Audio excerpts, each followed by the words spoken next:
Good morning. Welcome to Crossroads Community Church in Bedford, Indiana. I'm Eric Ivey. I'm here with Jim Holtzclaw. Together, we are Minotaur Streaming, and we are bringing you the Week 3 of the Gold Cup season in the IBL ProAm here in Bedford, Indiana. And the game we've got that just started is the Bedford Blue Demons in the blue jerseys with red trim. Red numbers, white trim. And Squatches in the black jerseys with trees on their shorts. And it looks like the Bedford Blue Demons have jumped out to a 3-0 lead, so that would make them the home team on the scoreboard. And there we go. And Jeremiah Blair puts it up and in for 2 for the Squatches. It's been a year since we've been here, so and we don't have rosters for most of these teams. I just happened to recognize Jeremiah, as that's Brian McIntosh bearing 3, I believe. Yes, it is counted as 3, so that makes it 6-2, as Steve Gambles brings it up the court for the Squatches. So we'll just have to see how many of these faces I can remember until we actually get some rosters from these teams. Squatches inbound. Gambles with it. He'll fire up a 3. No, too long. Scrum for the rebound. Reeled in by the Squatches. Passing it around, Jeremiah Blair. Boom. Oh, from 3. Got that bullfrog. 6-5. Bedford Blue Demons in the lead. Brian McIntosh with it. Passes it to a teammate. Got a whistle on the floor. No, we're still going. All right. It's the Arena League. That's right. It is a much tighter court. Yep. We're trying to bring you a different camera angle this summer, so let us know what you think of it. And here comes Squatches. Layup up and in for 2, and the Squatches take their first lead of this contest, 7-6. Yep, we're always in for trying new things, so the odds of everything working out perfectly all day long. Slim to none. Yep. But, hey, you can't ever get to second base if you never leave first base. So, yeah, we just keep trying. Steve Gambles with it. Looking for some space. McIntosh gets his hand on the ball. It eventually comes loose. Reeled in by the Blue Devils. Here comes McIntosh up the floor. Over to a teammate. Is that Cruz Sanchez? I don't have my Number glasses 11? on, so. I can't It tell. kind of looked like him, yeah. It's been too long, and I'm old. I think that is Cruz Sanchez. I'm thinking it's not. Well, you know what? Today, since we don't have a roster, that is Cruz Sanchez. Well, there you go.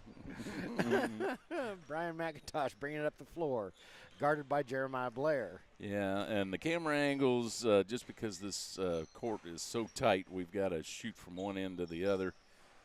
But I don't think anybody's going to have a problem with that. Yeah. If you do, you can. You can do something else. Yeah. Almost got it. And I believe our official today, I don't know what her name is, but she is a certified ABA official, and you'll be seeing her during some ABA games this next season. Nice. Yeah, so having a, how much weight does that carry, being ABA certified, anything? Did I just say that out loud? But anyway. ABA season hasn't even started yet. Yeah, it's just past history. Free throw, it's up and good. It's like saying I'm a Parks and Recreation professional. Who says that? All right, 11-6. Squatches in the lead. Blue Devils bringing the ball up the floor. Blue Devils in the blue jerseys, red numbers, white trim. And Squatches in the black jerseys, trees on their shorts, and green numbers. Thanks, guys. I believe that is Cruz Sanchez, though. Okay. It sure looks like him. Well, and he's got some slightly moves. hobbled. He's got the moves like Cruz. Oh. Yeah, it's so too. Now I'm wondering if that's Austin Mosier down there, number 3. You know what? I bet it probably is. Oh my goodness! Got to knock the cobwebs off of my brain here. That is Cruz Sanchez's shot. Yes. Three-pointer up. Good by the Blue Demons. Yeah, they didn't have a roster for today, but so you know what it means when you don't give us a roster. Yep. Three-pointer by Steve Gambles. Yeah, however, if we recognize you, we'll take pity on you. That's right. So get your rosters in if you want to be recognized. Absolutely. Blue Demons passing it around. Layup. Too much mustard on it. Yes. Yeah, one or two of these guys you may be seeing. Yeah, that was Brian McIntosh with the fadeaway three. One of the Blue Demons seems to be limping a little bit. Not sure what's going on. Number 11 has got some trouble with one of his tires. Ah. And is that Scotty suiting up to play? Ruh-roh. We may have a Scotty Millette. Yeah, he comes in all smiles. Yeah, if we got a Scotty Millette sighting here, then yeah, anything can happen. Scotty Millette being the owner and operator of the IBL ProAm. Shot is up, shot is good by the Squatches. That'll make it 21-14. 13:50 and counting on the running clock. We have two 20-minute halves. Running clock, except for the final 2 minutes of the first half and anytime a team calls timeout. Yeah, it makes for a quick game. Yeah. You know, the first 5 minutes are pretty exciting. Then after that, everybody starts walking. Jeremiah shoots and scores. Another shot from Jeremiah. 23-16, Squatches in the lead.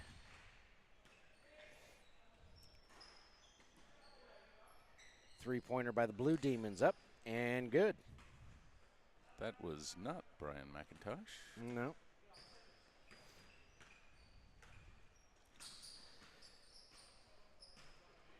Squatches bring it up the floor. McIntosh steals it. Over to a teammate, and here we go the other way.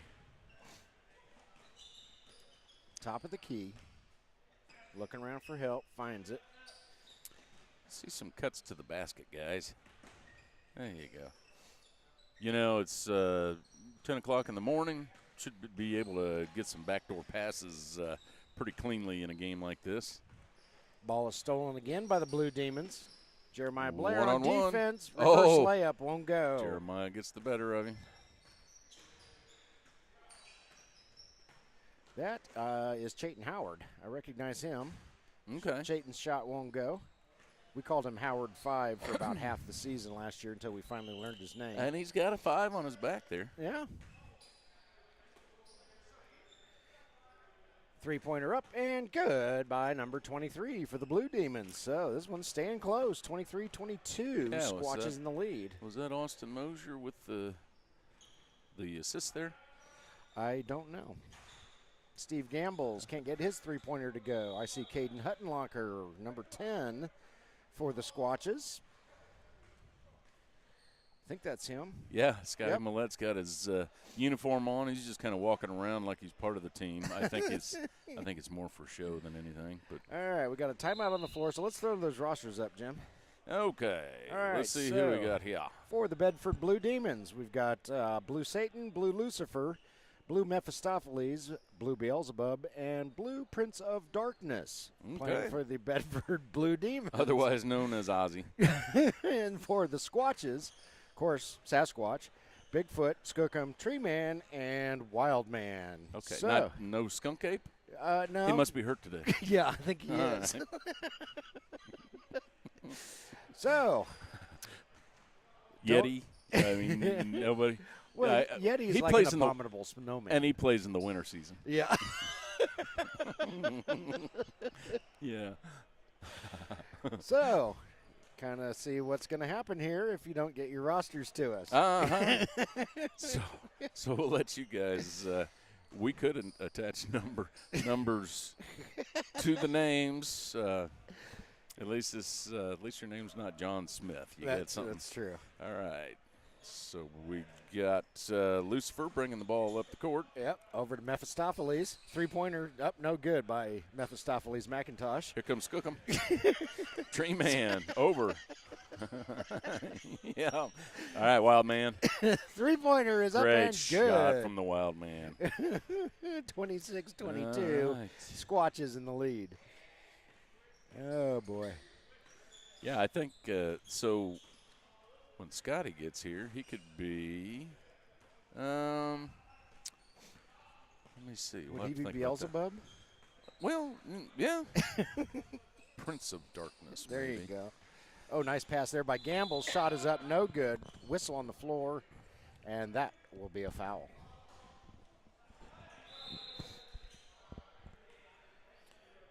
That will send Wild Man to the line for the Squatches. Okay. Is he wearing his beer uniform today? I think so. His basketball team uniform. Shot is up. Shot is good. For those of you just joining us, yes, we have all kinds of names for these teams. You know, it is a pro-am, so you got a lot of ams and a couple pros. Yep. Yeah, you'll enjoy the rosters that come up with. If these guys don't get the rosters into us, we give them a roster. Yep. The show must go on. Blue Demons passing it around. McIntosh is open, gets the ball. Yeah, Brian. Now he's not open. Over to a teammate. 77 looks familiar. I cannot quite come up with his name. His layup is up Yeah. and good. Yeah, it's a good drive. I think these guys are the majority of that team is in high school still, either seniors or. Yeah, I think McIntosh is a freshman. You can tell by the beard. Yeah. There's no gray in it. Yeah. Blue Demons with it. Looking for a shot opportunity. Can't find it. Drive to the basket. Nope. Kick out to a teammate. Back out on the perimeter. Another drive to the basket. Shot is up. Shot is good. Number So 23. Blue Demons hanging in there. I don't think that's Michael Jordan. I'm pretty sure it's not. Pretty close. Shot is up and good by Gambles underneath the hoop. Gambles. 30-26. Squatches in the lead.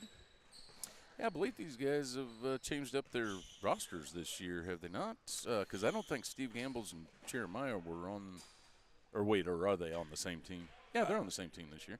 Yeah, they have shaken them up this season. Which is kind of nice. Play with different guys. And, Yeah. And get a feel for it. Scotty Millette can look at all the clubs and maybe see if he wants to invite any of them to be on his Indiana Shuckers ABA team. Yep. It was Caden Hutton-Locker for the Squatches down the other end. Blue Demons missed the shot. Three-pointer up. It short. Won't go. Chayton Howard with the rebound. Out to Hutton-Locker. Hutton-Locker shoots. No, won't go. Rebounded by McIntyre. Brian McIntyre, famous for his hockey hit on somebody last year. I can't remember who the victim was, but I heard he just recently came out of the coma that McIntyre put him in. McIntosh, sorry. Yeah, I thought it was McIntosh. Wasn't going to correct you, but now that you corrected yourself, I'm going to keep talking about it. McIntosh. There it goes, McIntosh. Appleman. Shoots and scores. All right. Yeah, we got a tight one here, 30-32. I can't say that the defense is very tight, but let's see. Let's see who's got the stamina to. Oh, in and out, but it spits out. And here come the Blue Demons with an opportunity to tie it up or take the lead. Shot is up. No. Hutton-Locker gets the rebound for the Squatches. A lot of these Squatches used to be woodpeckers last year. Nice steal there by 77. He's bringing it up the floor. Over to three. Shoot, score, tie game. A lot of the Squatches used to be woodpeckers. So last year when we covered the Gold Cup, there was a team called the Woodpeckers. Kind of sounds like a skinwalker type And transformation. I recognize a lot of the Squatches as being former Woodpeckers. They went from bird to Beast. Yeah, they go from mythical beast to Bigfoot. Yeah. Shot is up. No good. Too long. Still got a tie game. Long pass down to Huttenlocker. He can't reel it in. Nice save. Good job by number 11 there to save it for the Blue Demons. Shot is up. No, this one's a little too short. Oh, great rebound there by number 3. Way to keep it alive. Out to 23. Guarded by Gambles. Blue Demons trying to kick a lead. McIntosh. Won't just go. a bit outside. I want to say out of bounds is probably free throw line on the other court. Nice steal by McIntosh. Could be. These are tiny courts. Yeah, they're not. There we go. Brian McIntosh gives the Blue Demons their first lead since early in the game. Yeah, it's like playing home run derby on a Little League field when you're an adult. But then again, what's wrong with that? I mean, this is better. Yeah, this is better than half court. Yeah, it keeps the older guys from being or showing that they're too out of shape. Shot is up. No good. In and out. Because you literally only have to walk 3 feet to be on defense to offense. Oh, nice feed there. That's what I'm talking about. That backdoor play is going to be open for most of these teams all day long. You know, I don't think anybody's a defensive wizard out there. Right. Well, it's more fun to score. It is. And that backdoor pass is going to be there to let them score. Ball goes out of bounds. It'll stay with the Blue Demons, says the referee. That was off Tree Man. Jeremiah Blair enters the contest. Somebody exited the contest. I didn't see who. I don't see Steve Gamble's out there anymore. But whoever it was is very elusive. That's right. Shot up and good by McIntosh. At least we think we saw him playing. Oh, one of the Blue Demons has a University of Texas shorts on. Ugh. Oh, I see that. Is that Scotty's going to have to Trey double Laws? my pay now as a graduate of Texas A&M. I can't be having those orange atrocities running around the floor. Good play by Brian McIntosh. McIntosh over to the guy with the shorts. Trey Laws. Shot is up, no good. Rebounded by Squatches. Jeremiah Blair reels it in over to Chayton. Oh. Chayton up and in for 2. I'm trying to think of what did he – I should have caught the replay on that, but he tipped it back to him. Yeah. Great play by both of those guys. No foul. Wanted a foul, didn't get it. Yep, official letting them play. Shot is up, shot is good Nice by drive. the Squatches. So now the Squatches on a bit of a run after momentarily giving up the lead to the Blue Demons, but they're on a bit of a tear now. McIntosh's shot won't go. Rebounded by Squatches. I think I saw a Joyce on the back of number 8's shirt. It's either Joyce or Juice. I'm not really sure. Jeremiah Blair fires up a shot, won't go. Rebounded by the Blue Demons. Oh, get a side out. 11 back in the game. Oh, all right. McIntosh by himself under the hoop. Now he's not by himself. He's going to have to kick it out. Yep. Whoops. Oh. 77 thought somebody was going to be there. On the same page. They weren't there. Ball goes out of bounds. It'll go over to the Squatches. 3:28 left in the first half. And here come the Squatches. Bigfoot with a three-pointer. No, wide right. And the guy with the shorts rebounds it. Boo. Shot is up. No good. Probably because he's wearing those shorts. Probably. And here comes Joyce. Nope, kicks it out to Chayton Howard. Chayton fires up a three and hits it. Chayton was playing a little bit for the Indiana Shuckers last season. Yep. Last season they were kind of touring around, playing some exhibition games, fill-in games, not as part of a standard season, but just this year will be their first one as a full-time ABA team. So Bedford folks. Be on the lookout for that. Regular season starts, Nice well, they started it early last year in September. So keep an eye on IndianaShockers.com and find out what your local ABA team has got going on. Shot is up, no good by Caden Huttenlocker. Rebounded by the Blue Demons and stolen right back by Squatches. 44-38 as we approach the 2-minute mark left in the first half. Huttenlocker all by himself. Got it. Oh. 3-point beauty by shot. Caden Huttenlocker. Very nice shot. Yeah. Caden plays basketball for Indiana State University out in Terre Haute. Does he really? He does indeed. I did not know that. Yeah. Follow him on social media, kind of keep track of what he's up to. Oh, So yeah. it's good to see that. Shot won't go for the Blue Demons. There's Joyce, fires up a three, got it. Oh, you get the assist for the behind-the-back pass. So Juice Joyce, or Joyce Juice, whichever one, I can't quite read his jersey, hits the three-pointer, 50-38, squatches out to a fairly large lead now here. Blue Demons are kind of stuck here in the 30s. McIntosh fadeaway jumper, good. That'll be 2. And now they're out of the 30s. So that's probably a relief to the Blue Demons. Oh, I thought number 7 was Trey Laws. He was out there practicing earlier. Oh. It helps if I put my glasses on. Trey's in the gym somewhere. Yeah, I know he's there, but that's number 7 is not Trey Laws. He's the guy with the shorts. Trader with the the long horn. Yeah. Burnt orange. Yeah, there's a reason it's burnt orange because they tried to get rid of that crap. Just couldn't do it.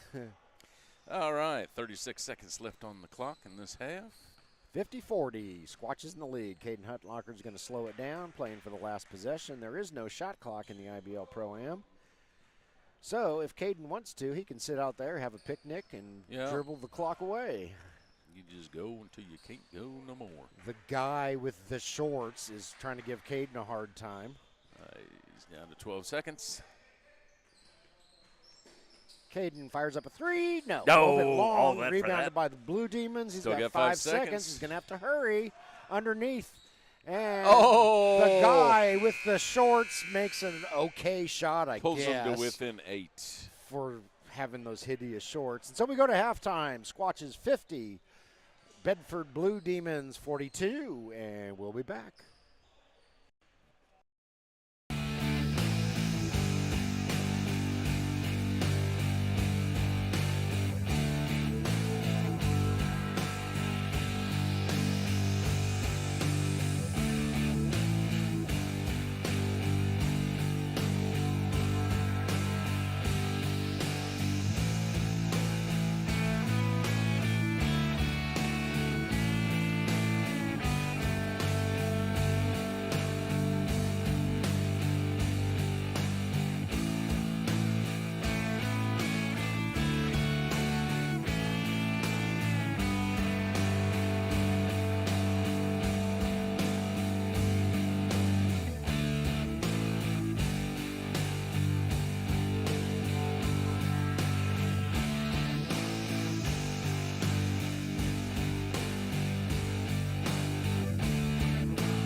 welcome back to Bedford, Indiana, Crossroads Community Church as we get ready to start the second half of our first game that we're covering in the IBL ProAm Gold Cup series. The Squatches currently have the lead, 50-42. Squatches being in the black jerseys with the trees on their shorts. And the Bedford Blue Demons are in the blue jerseys with red numbers. Blue Demons with the ball. If you're just joining us, we have a running clock, 2 20-minute halves. The clock only stops in the final 2 minutes or when a team calls timeout. Otherwise, it just keeps on ticking. Shot is up, no good. Whistle on the floor. It's going to be a foul against the Blue Demons. Called on the floor, so Squatches will inbound. Haven't seen too many fouls called today. No, Shot is up, no good. Rebounded by the guy we're pretty sure is not Michael Jordan. Where's number 23? 77 with it now. Boy, does 77 look familiar, and I cannot quite come up with his name. All right, 77, you got one of those faces, just Yep. not a face that we can remember a name to. Yeah, when Scotty tells me his name after he watches this video, I'll be like, oh, yeah, I should have known that. Yeah, now that I have my glasses on, I don't see Cruz Sanchez out there either. Layup up and good by the Blue Demons. All these guys are probably brand new. Yeah. McIntosh? We don't know any Brian McIntosh. What are you talking about? They're listening to us, just shaking their head when they get home. Steve Gambles gets smacked in the head, and the referee saw it, so he'll go to the line. Foul on number 3.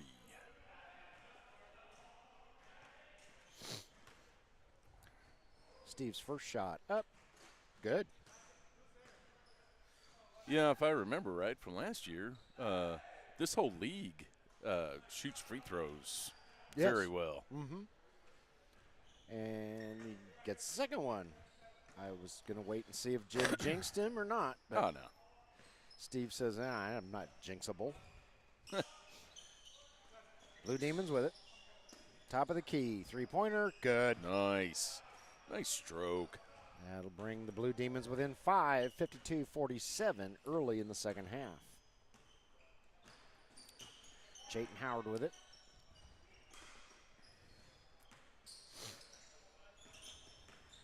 There's a drive to the basket. Good drive. Blocked by number 3. I think they're going to call that. Yeah, I'm Brian McIntosh. Yep. He has to look at his number, says, oh, yeah, that's me.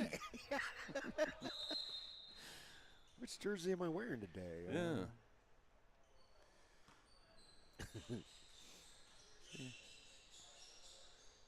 All right, first free throw up. And I jinxed him. Uh-huh. Those are some snazzy orange sneakers there. Yeah. Won't lose them in a crowd. Yeah. Yeah, once again, they got a lot more choices than what we had as kids. Well, yeah, as kids, we had any color we wanted as long as it was white. Pretty much. Pretty much. You can get your Converse white and get your Nike white.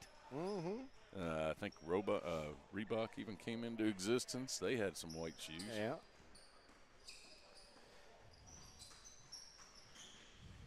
Three-point shot up. Oh, just a little bit off. Rebounded by Chayton Howard. Yeah, and I remember that the stuff that had a foam applicator tip that was white. And yes. You could cover up all the scuffs on your shoes with the whitewash. Yes. Like, everything.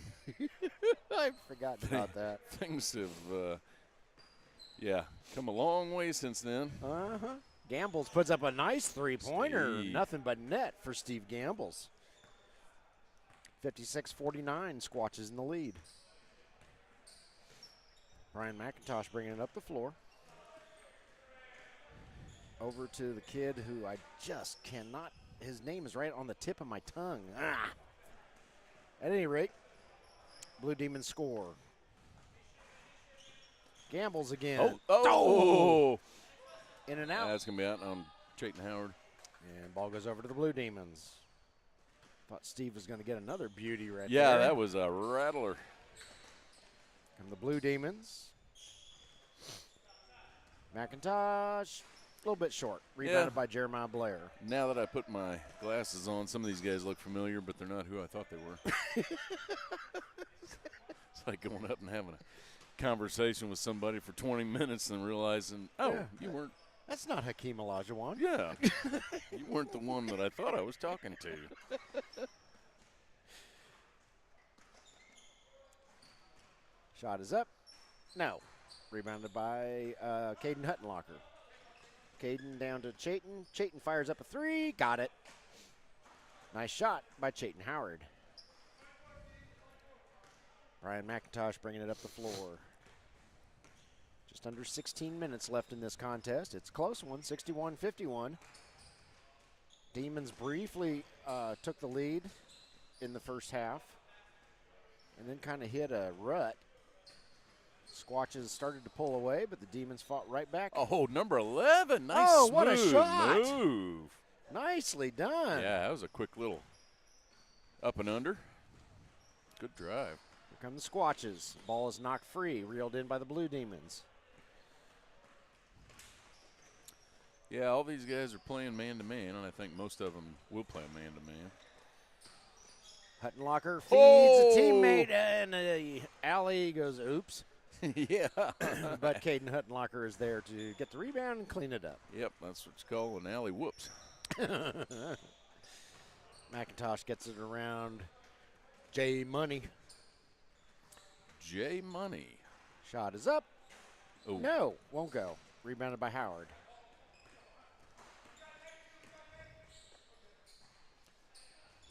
Huttenlocker back to a teammate. Nice feed there by Caden Huttenlocker.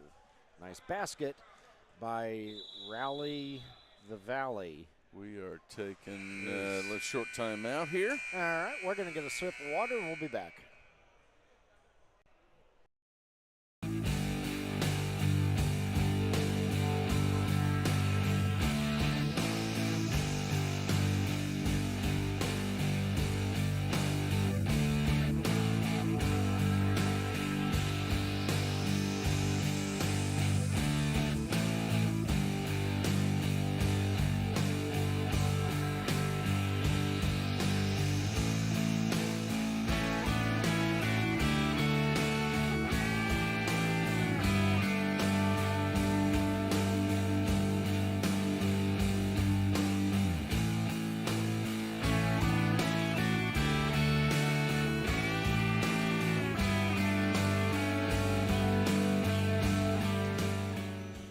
Are back, Bedford, Indiana, Crossroads Community Church, in the second half of this contest between the Squatches and the Bedford Blue Demons. Blue Demons fire up a three, won't go. Rebounded by Juicy Joyce. You know, the nickname Juice just kind of got tattered. Yeah, I probably shouldn't hang that on that poor guy. But in there, at the cornerback for the Jets, Juice. Yeah. Thinking Juice Newton, but no, that's not it. Steve Gambles, avoids McIntosh, fires up a three and nails it. Steve Gambles on Fuego. Gets a little bit better point of view than what he had with the guy in his face. Yeah. Squatches up by 15. I'm going to have to look that up now. I know he plays for the Jets. And It is Juice. Sauce, that's right. Yeah, nobody wants the nickname Juice anymore. What do you do? Nice rebound there by Jeremiah Blair. Sauce Gardner. Yep.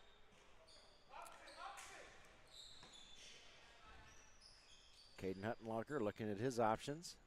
He's got Jeremiah on his right. Instead, he takes it in, drives it in himself. And he thought it was going to pop out, too, just like we did. Hour and a half later, it finally drops. There was about 1 degree let to go to pop off the rim. Nice shot there by McIntosh. Gets the Blue Demons back within 15. Long shot here by Orange Shoes, and he makes it for three. All right, Orange Shoes. Not orange juice. No, Orange no. juice. We decided we're not going to call Orange Joyce juice or anybody juice. Okay. McIntosh, no, a little Ooh. bit short. Rebounded by Steve Gambles. Steve going to slow it down a little bit. And take that three again. Oh, he almost had that one. 2 behind the back passes. Ball handling, very good for the Squatches. Caden Huttenlocker can't get a shot to go. Jeremiah Blair, if I can get my mouth to work, gets the rebound. Whoop, whoop.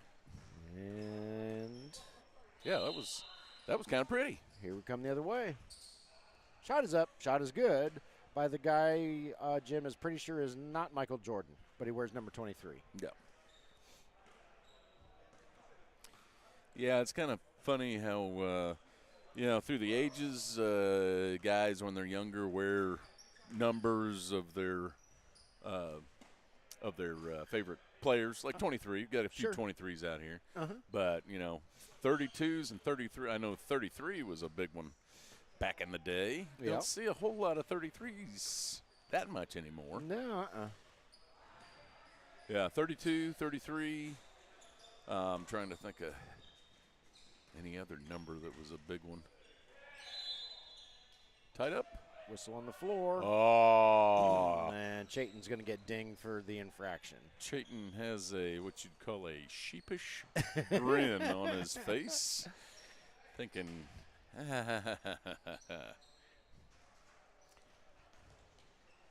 Two-pointer up, no good. Rebounded by Gambles. guys are wearing down a little bit. Chayton fires up a three. No. Rebounded by the guy with the shorts. Yeah. 76-57. Squatches pulling away here in this one. Blue Demons, I got to agree with Jeremiah Blair on that one. It looked like he ran a half marathon without dribbling, but nothing called. It is a pro-am. That was on the pro side. Yeah. Yeah. Orange Shoes' shot won't go. Rebounded by McIntosh. So you're saying the Squatches are squashing the Blue Devils? It's getting that way. They're squatching them. Under the halfway mark in the second half. Passing it around. The guy with the shorts. Well, he hits a three. That's pretty good. It's the three. Yeah, except for those shorts. Ugh. Chayton Howard with it. Guarded by McIntosh. Chayton slowing things down. I mentioned it in the first half, but there is no shot clock in the IBL ProAm. Chayton's shot won't go, but a teammate is right there for the board and the cleanup. Good board by Raleigh Valley.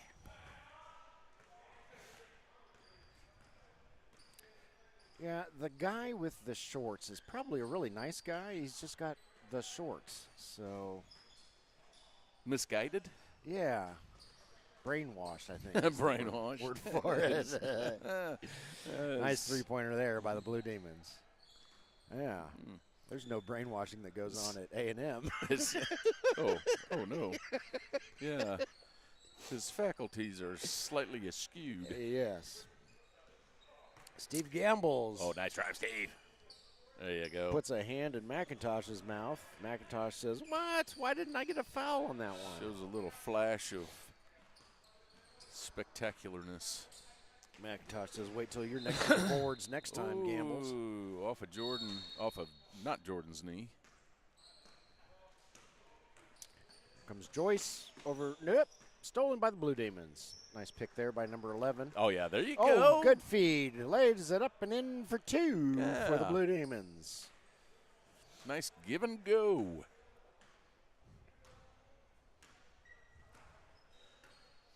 Yep, and forgive me for my camera work because Eric's daughters, Natalie and Gabby, have been doing the cameras lately, so I have to remember that I'm not just here watching the game. I've got to switch cameras right. and change the commercial. And yeah, it's a whole thing. It is a whole thing. Well, when you get your brain going in two different directions. Yeah. And I got to watch the screen and the game. Reverse layup won't go. He deserves it.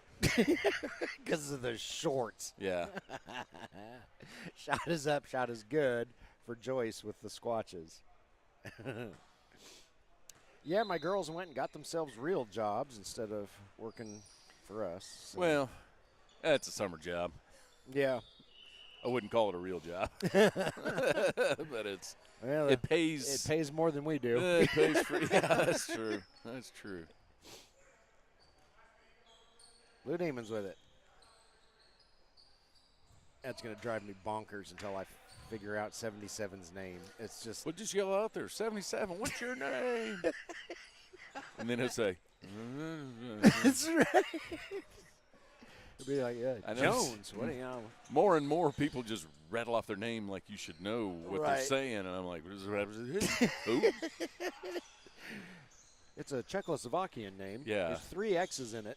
Did I catch a Jingleheimer Schmidt in there someplace? Shot is up and good by the Squatches. Squatches are in full control here. Yeah. I believe I saw them win their 9 o'clock game rather handily as well. Yeah, they're a good team. Yep. They are, I think I would have to say led by Steve Gambles. He's kind of standing back, watching some of the young guys do their thing. Steve's on fire from 3. Yeah, he is. Doesn't matter which side of the court he's on. He loves that spot. Yeah, Chayton Howard's not doing too bad. Yeah, Jeremiah, all these guys have they may have stacked the deck a bit with this team. They may have. Chayton with it. Puts up a 3. No. And the shorts with the rebound. Not Michael Jordan. Fires up a 3. It won't go. Rebounded by Chayton Howard.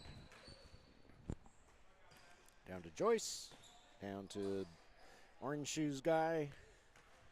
Rally Valley. And he lays it up and in.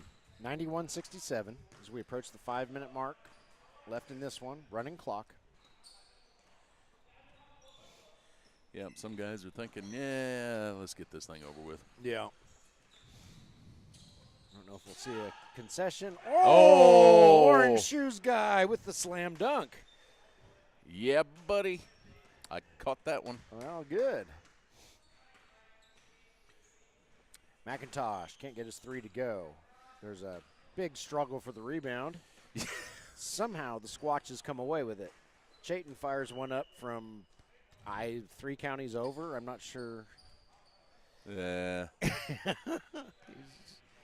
Yeah, I think the Squatches are just like, Concede. 3-pointer won't go. And 4 Squatches play rock, paper, scissors for the rebound. Yeah. Orange now Shoes we're just guy getting goofy. can't get a 3-pointer to go. Yeah, I tell you what. Let's take a look at that. Yeah. That dunk again. Let's see if my stuff works. Nope, not so far. Okay, I went back a little further. Good outlet pass. Yeah. Oh, that was a nice dunk. For some reason, I lost my logos. I'll have to check on that. Chayton can't get his slam dunk to go.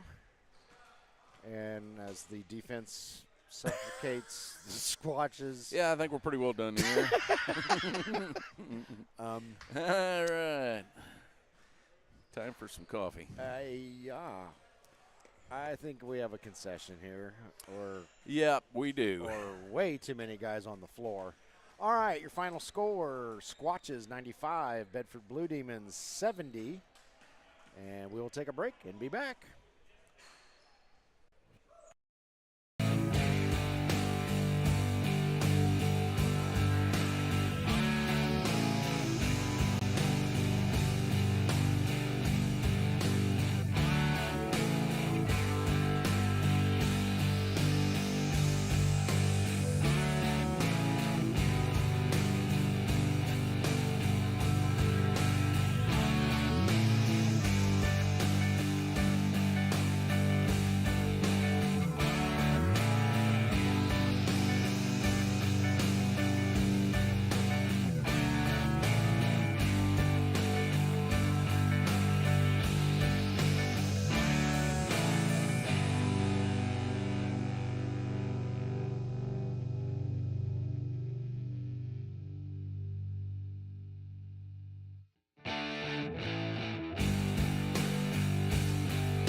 Welcome back to Bedford, Indiana, Crossroads Community Church, as we get set to bring you the second game of our quintuple header on this live stream.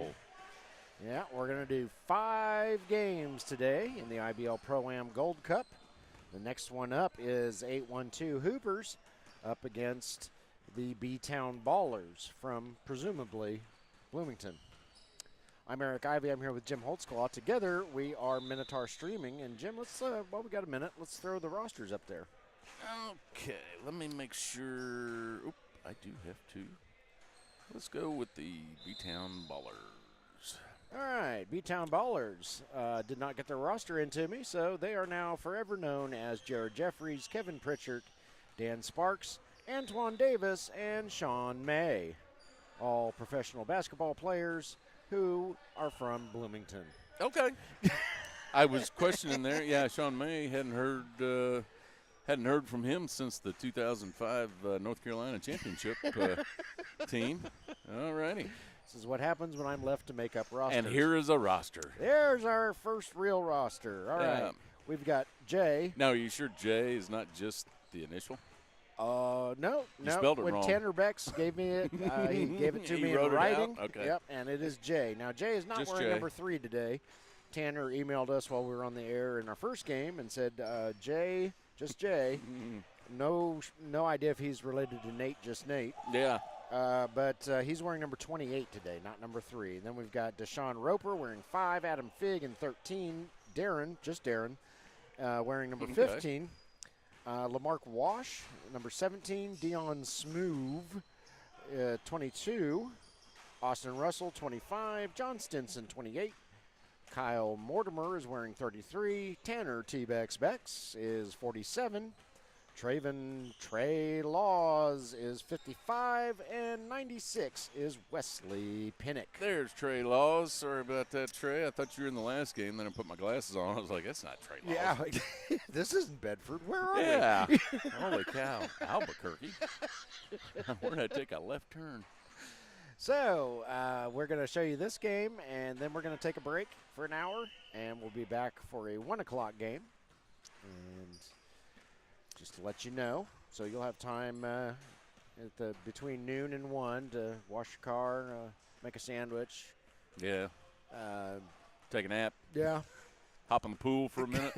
Because it is freaking hot outside. Yeah, it's supposed to be 95 today, and I'm sure the humidity is not far behind. Yeah. I know I was sweating setting up this morning, but so we've got 2 20-minute halves in the IBL ProAm Gold Cup. Running clock in both halves. Clock only stops on timeouts called on the court and in the last 2 minutes of the half. Yeah, and funny enough, the first game started at the drop of a hat, and we were a little our intro ran a little long, and they'd already started the game. And this one, we're going to get to it sometime here.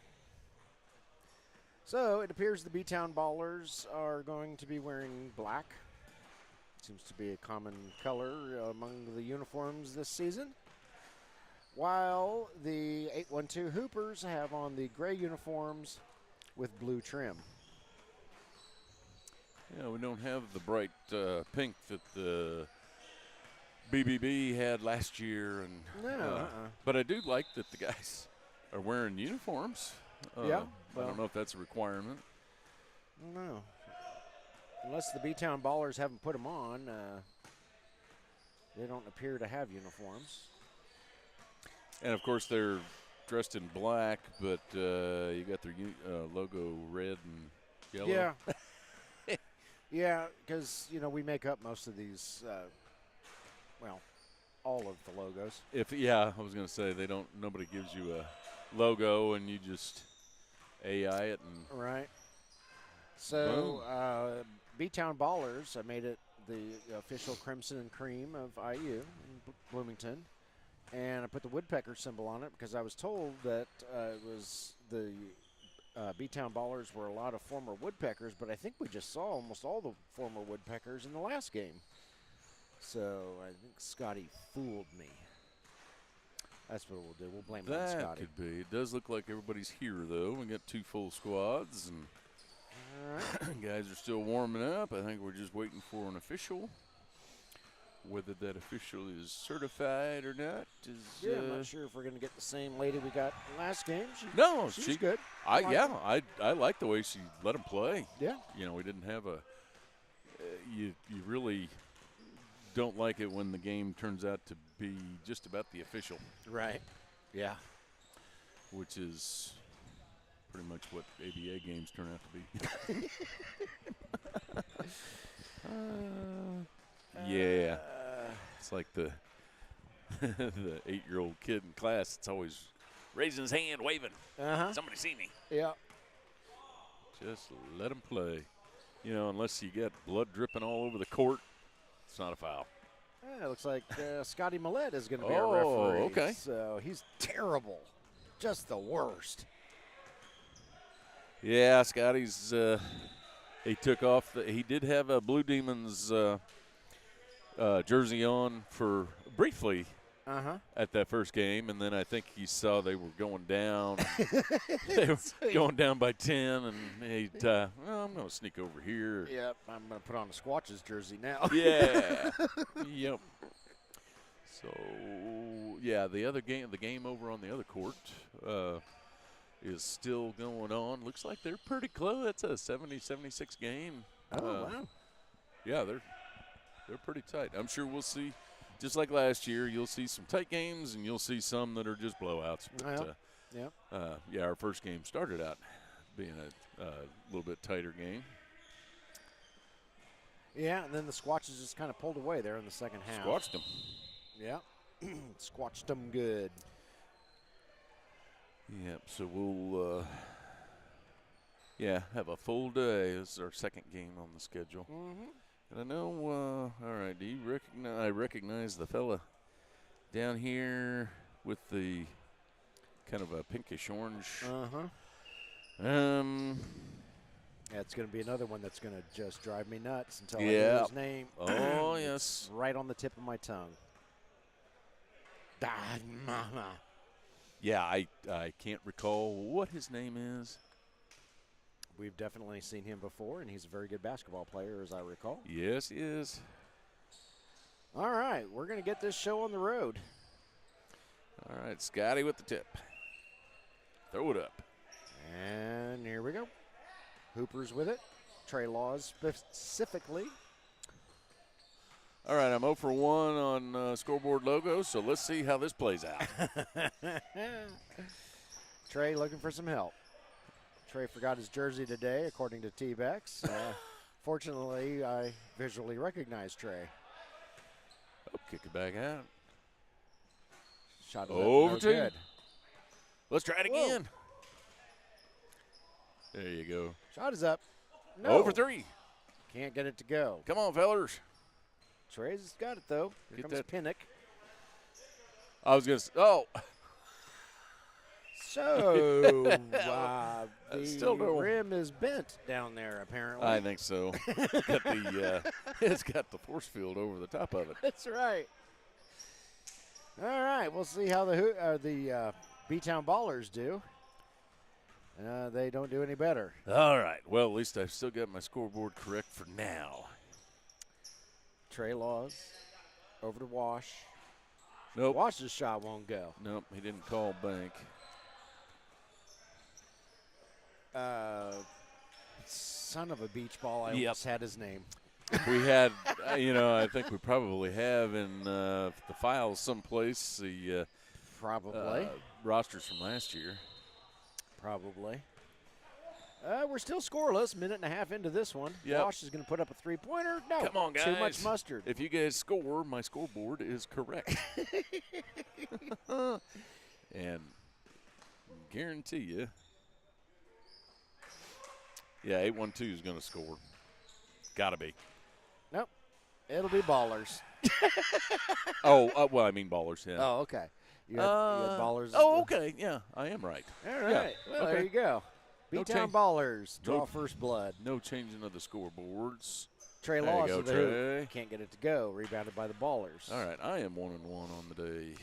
So we got ballers, hoopers, and there's a team called basketball team in this league, just in case anybody forgot what sport is being played. Squatches and Blue Demons and Yep. not the Red Demons. No. Blue Demons. B-Town Ballers hit another shot. It's 4-zip. Hoopers, no, cannot get that darn thing to fall. And, oh, nice steal there by Wash. That would have set off the 3D light in the ABA. Passing it around, Trey Laws with it. Shoots, no. Not gonna. Yep, not gonna get the foul on that one. The guy, I almost remember his name, can't get his shot to go. And But he here got come some the Hoopers. Got some sweet kicks. Blair? Was it Blair or something? Ah. Yeah. It's going to bug me. All right, so the moral of the story is don't do drug. No, no, get your rosters in. Exactly. That's what it is. This isn't a PSA announcement. That's right. 3-pointer up. No good. High bounce. 4-0. 3.5 minutes into this sucker. And Hooper's still looking for their first points of this one. Somebody replaced the hoop with a triangle, I believe, and the Hoopers are trying to navigate that. It doesn't fit. Pinnock, there he goes. Finds the bottom of the net, and the 8-1-2 Hoopers are on the board, courtesy of Wesley Pinnock. 4 minutes in. Finally, get a break. All right, here come the Ballers. Most of the Ballers look unfamiliar to me, except for the one whose name is going to bug me till I figure it out. Yeah, I don't recall 4 of the 5. So, we're showing you 5 games today. We do have a repeat. The team called the Ravens are going to be in 2 of those games, just so we could The final 2. bring you as many teams as we can. And if you do not see your favorite IBL ProAm Gold Cup team today, you will see them next Saturday, because we'll be back. And we've set up our schedule so that we get all the other teams. We will cover all 14 teams in the first 2 weeks of us being here. Kind of nice that way. Yeah. And then we'll be back July 5th. We don't have a schedule for that yet because we're going to wait and see what the playoffs are shaping up to look like. That'll be the last week of the regular season. We'll try to bring you some games that hold some meaning. So that's the plan. This is week 3 of the Gold Cup season. In week 1, I was out of the country, and in week 2, my youngest had the nerve to graduate from high school and have an open house. Oh, those were the days. Yeah, jeez. You know, my oldest just had the nerve last year of graduating from high school. Yeah. So it's these girls, I tell you what. At any rate, then as you mentioned in the first game, then they went out and got jobs, and now they're not here to help us. So yeah. I don't even know what the point of having children is. But at any rate. Well, when they're younger than 17, they can get the remote for you when you forget it over on the table. It's true. That's about it. So that's why we weren't here for the first 2 weeks, but we're here for the rest of the way. Go grab Daddy a beer. 8-3 B-Town Ballers in the lead. Look how much fun painting this fence is. That's right. Yeah. 3-pointer, wide right. And goodness sakes, the Hoopers still only have that one bucket from Wesley Pinnock. Yeah, we're to not. show for the first 6 minutes of the game. Layup up and good. And we're having a changing of the guard. That is Braxton Barrett in the black shirt with the whistle in his mouth. I recognize him from last year. He has graduated from player to referee, I see. Yeah, Scotty Millett says, I've done 6 minutes of this. I'm out of here. Yeah, that's right. He probably had other obligations. He's, I would imagine. Let me see. Mom's still doing the scoreboard. And T-Bex. That was Tried to go around the world there and didn't quite get past the Eastern Hemisphere. better be glad the ref wasn't watching too closely. Having a changing. B-Town Ballers hits the 3. Does the super familiar guy whose name I can't remember, and I'm so sorry. I'll figure it out by next week. Then he's not super familiar. Faces familiar. Yeah. Oh man, there was 1 or 2 players from the first game that are going to drive me nuts until I figure out their names. Get us your rosters, please, people. Guys, we see a lot of people throughout the season. Plus, we work with a lot of people, and I can't remember everybody. It's been a year. I can't even remember where we came from. Yeah. This morning. Yeah, really. Got to get back home. Here comes Trey Laws. Nifty little move there, but the triangle is still in place for the 8-1-2 Hoopers. Yeah, I think Trey is still a little miffed about last season, the way last season ended. Whereas, let me see, what was the name of his team? It was the Green. Have you heard? Have you heard? Yes. They got last second questionable call that he went to our replay to sort out, and he had to tell Scotty Millette that look, that was not a foul, and Scotty looked at us and said, was that a foul? Yeah. I said, well, Scotty, no. Trey was correct. It was not a foul. So I'm sure he's ready to redeem himself after that one. Yep. There we go. Nice feed there pass to Jay Just Jay. And he gets it up and in for 2. And gets a free and throw. draws the foul. And 1. 2 and 1. All right, Jay Just Jay at the line. He shoots. No, won't go. Rebounded by the Ballers. 15-5 as we approach the 12-minute mark left in the first half. Running clock, 20-minute half. Good rebound there by the Hoopers. Yeah, the Hoopers are just a little frustrated with things not dropping. But you know what? If the threes aren't dropping, try to get that Try to get that ball inside. There's still a lot of game left, and you don't want to be down by 30 at halftime. That'll be a travel. End up looking like Oklahoma City. That's right. No coming back from that. Nope. Yeah, Hooper's drive. with it. There you Here go. goes Jay. Underneath the T-backs. That was a nice pass. Nice pass. That's Nice pass. Fig underneath there. Goodness And sakes. sometimes they just can't catch a break. Golly. There's a lid on top of that basket. Almost halfway through the first half, these poor Hoopers only have 2 baskets. Wow. Their shooting percentage is about 5%. 0.0. Yeah. There we go. Oh! No! Oh, my God. Oh, they're all smiling right now. I cannot believe. Gone through 9 minutes. And yeah, they're, 2 for 35. My goodness. Yeah, this is unreal. Oh, boy. Yeah, that's. And the thing is, the B-Town Ballers aren't having much better luck. No. They're only up by 10. You'd think the Hoopers would be down by 50 at this point, but no. Maybe the guys in the first game wore out the rim. Apparently. No. Three-pointer won't go.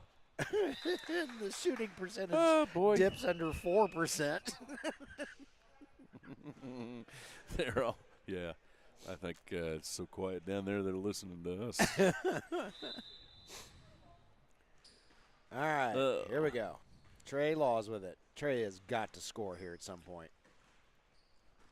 Passing it around. Jay Just Jay fires up a 3. Nope, won't go. Of course not. B-Town Ballers with the rebound. Three-pointer. No. Two-pointer. Got it. All right. 17-5. 9:43 and counting in the first half. Oh, boy. All right, three-pointer. Got it. There we go. Darren with a three-pointer there for the 8-1-2 Hoopers. Oh, nice layup there by the Ballers.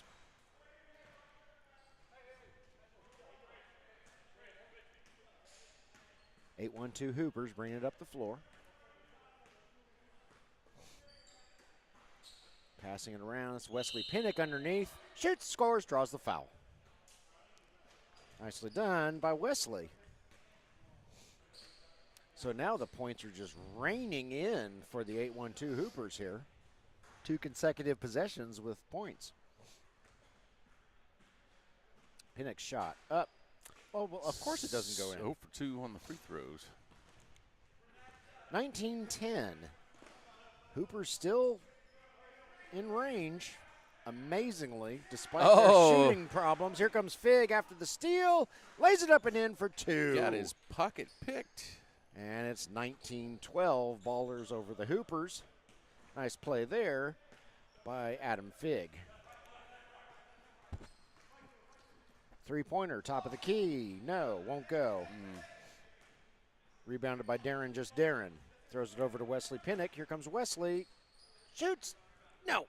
Tries to get his own rebound. What? I don't think they've made a shot under, 15 feet? I I mean, he's right there.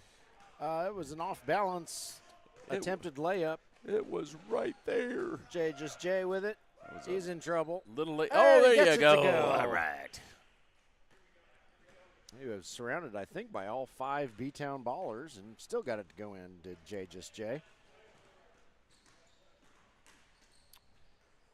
So Jay and Darren, make sure you get your last names to Tanner Becks. Unless you wanted to be Nate, just Nate. That's right.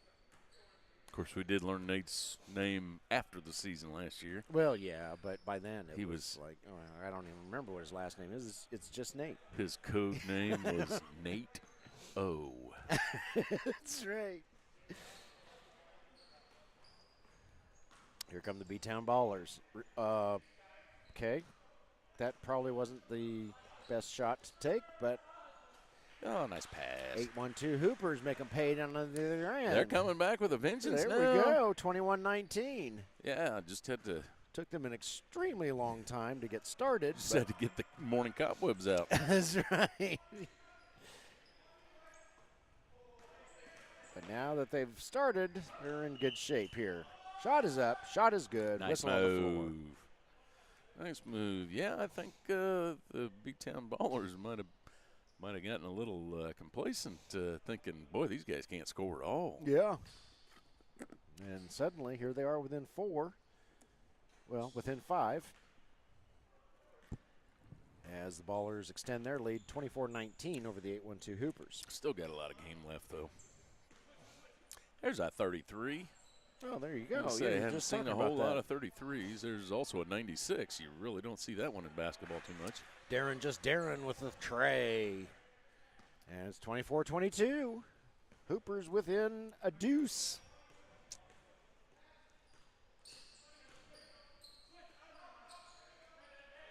A pass probably would have been better than that. Shot doesn't go. Wait. And that shot doesn't go. And that shot doesn't go. That one doesn't go either. Yeah, we're Comes We're super ho- familiar guy. His shot does go. All we're right. holding steady at a solid 7% shooting on the day. I think Scotty's going to need to check that rim down there. Somebody overinflated the I mean, ball it's or not something. bouncing out. It's just not hitting right. A little hesitant, I would say, maybe. Yeah. Yeah, 96 just needs to Jay decide just where he's Jay. going.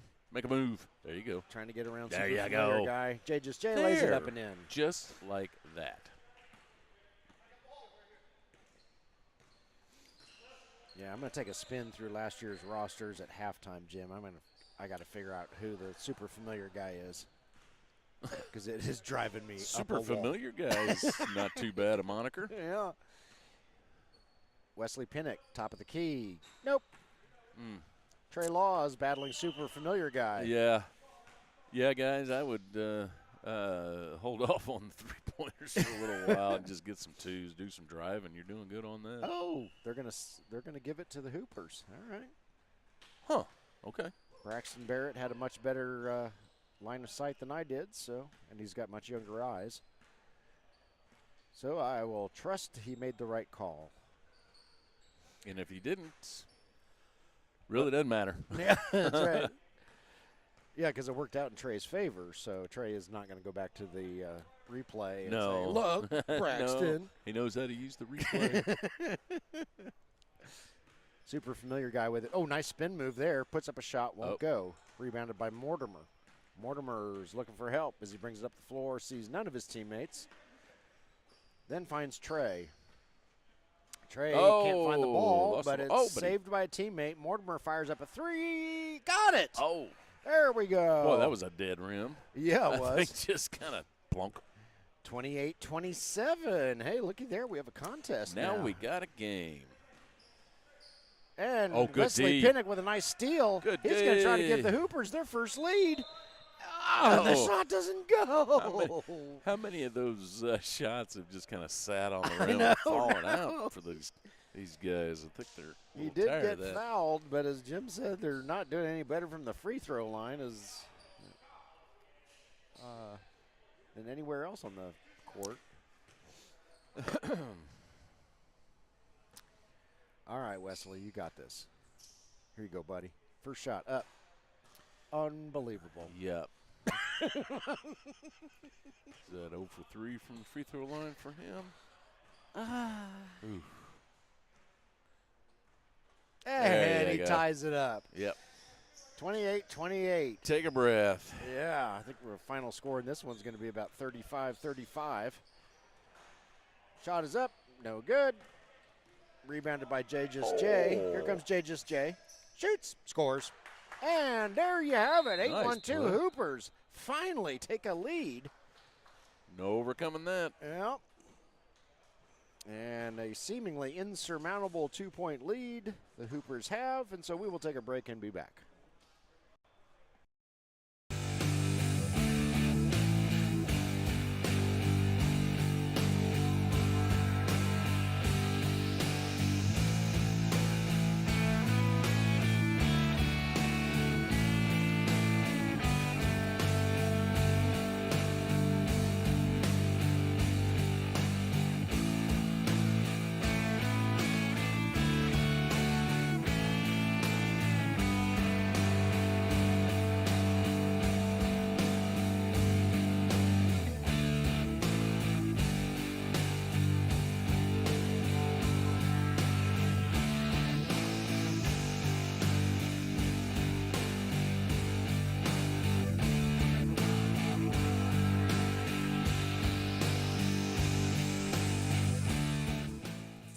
Welcome back to Bedford, Indiana, Crossroads Community Church as we come out of the timeout. B-Town Ballers with it, and they are facing their first deficit of this contest. 8-1-2 Hoopers took about a month and a half to get any points on the board, and another fortnight after that to get more points on the board, but now they're starting to warm up. Ballers fire up a three. It's too long. Rebounded by J. And J to me looks like he's got some advanced basketball skills. I don't know anything about him. Obviously, I don't know his last name. He scores two there. But he looks like he's maybe played some college ball or something. It's not Jay Williams, is it? I don't know. Jay. Yeah, maybe that's why they don't put his last name on the roster. That's right.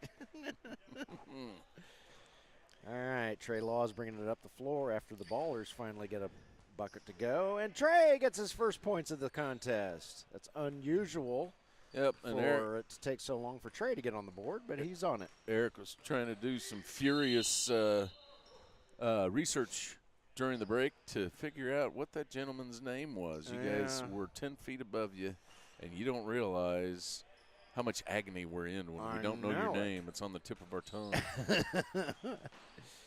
Yeah, see, like that fellow who just scored for the B-Town Ballers, that doesn't bother me at all because I don't recognize him. Yeah, we don't know your name.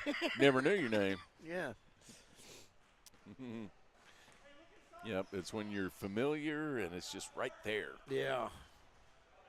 Jay can't get his three-pointer to go. It's a bit short. It's rebounded by the B-Town Ballers. Of course, it's so quiet in here, you can probably hear our entire conversation on the court. They're just down there laughing. Yeah.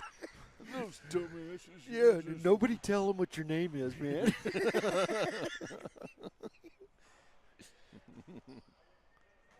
Whistle on the floor. B-Town Ballers going to the line. 8-1-2 Hoopers still have their commanding 2-point lead. First shot won't go.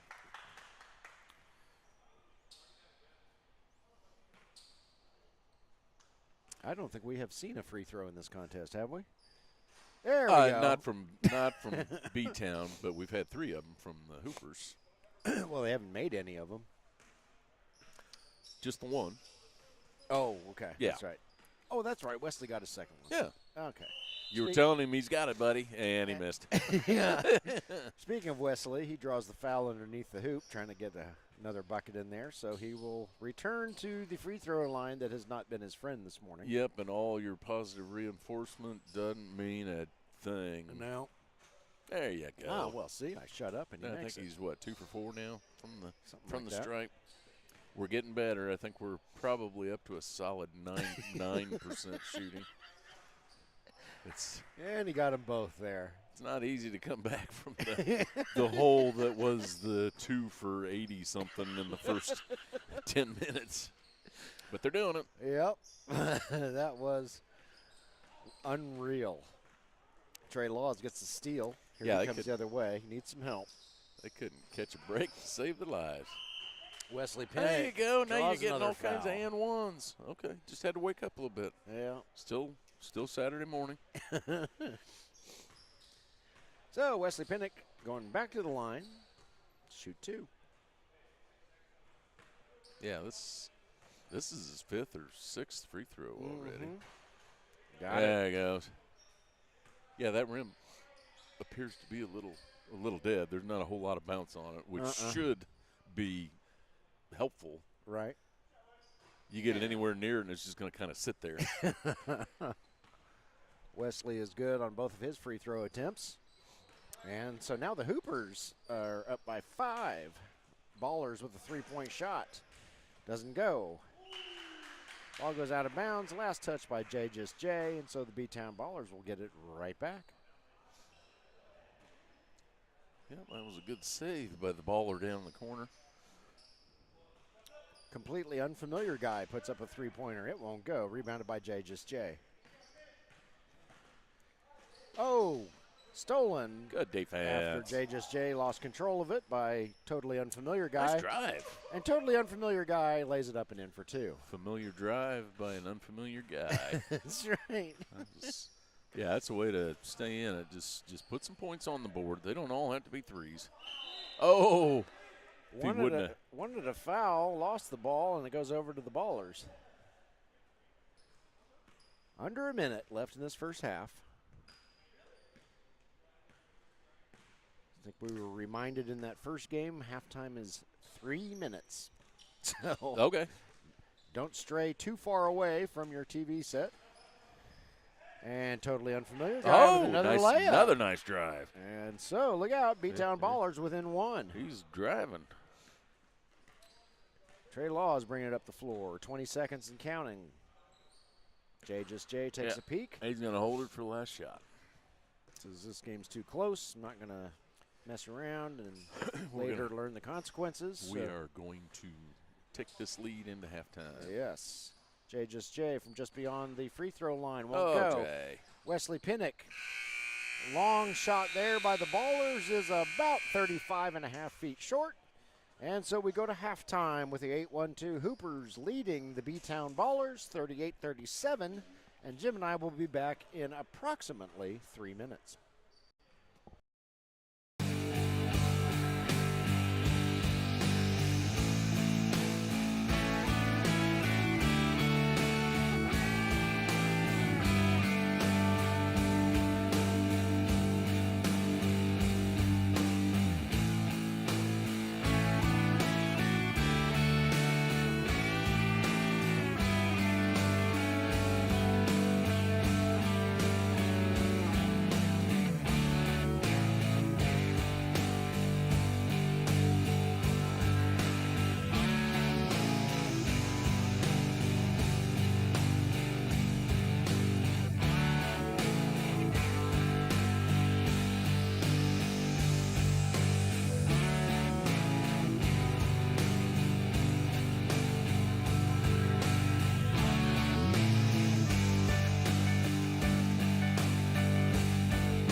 Welcome back to Bedford, Indiana, as we come out of halftime at Crossroads Community Church.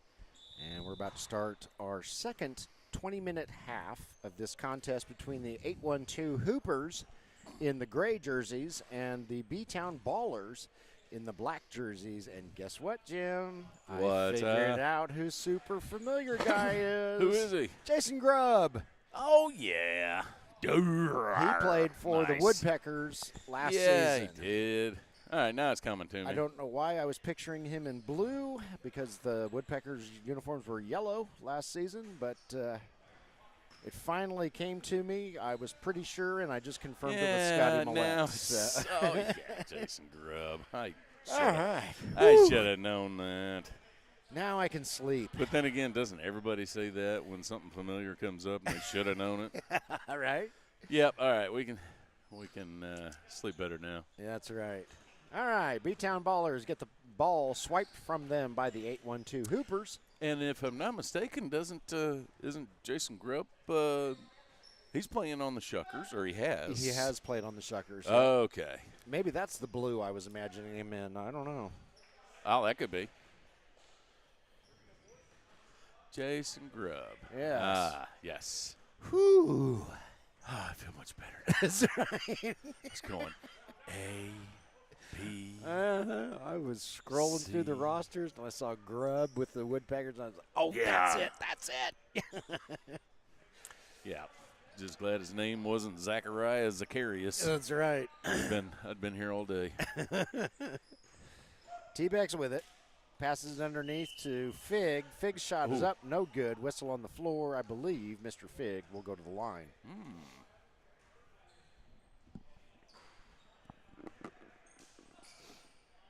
Now we got us a game. Do they have a Newton on this team? I don't think so, but I Oh, was darn just it. thinking the same. If Adam stood next to Newton, they'd be Fig Newton, of course. I'm sure he's never heard that before.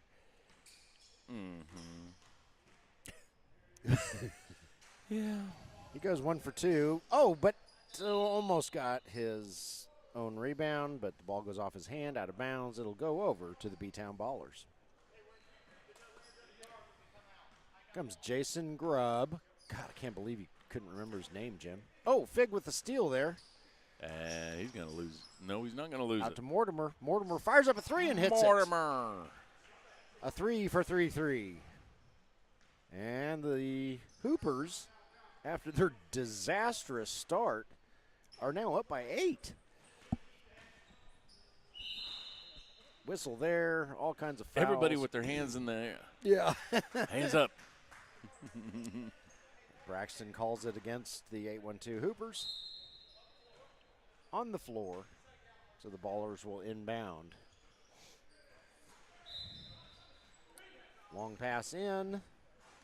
Really long pass in. Yeah, there's And here comes Jason Grubb. He ran back to Bloomington to go grab that ball. That's right. Come back. Shot is up. No, won't go. Mm. Rebounded by Adam Fig. Here comes Adam. Kicks it out to Mortimer, I believe. Yes, it was. T-Bex, Fig, bucket. Hooper's now up by 10. Grubb gets it across half court. Passes it around to a completely unfamiliar guy. Yeah, he's had some good drives. He has.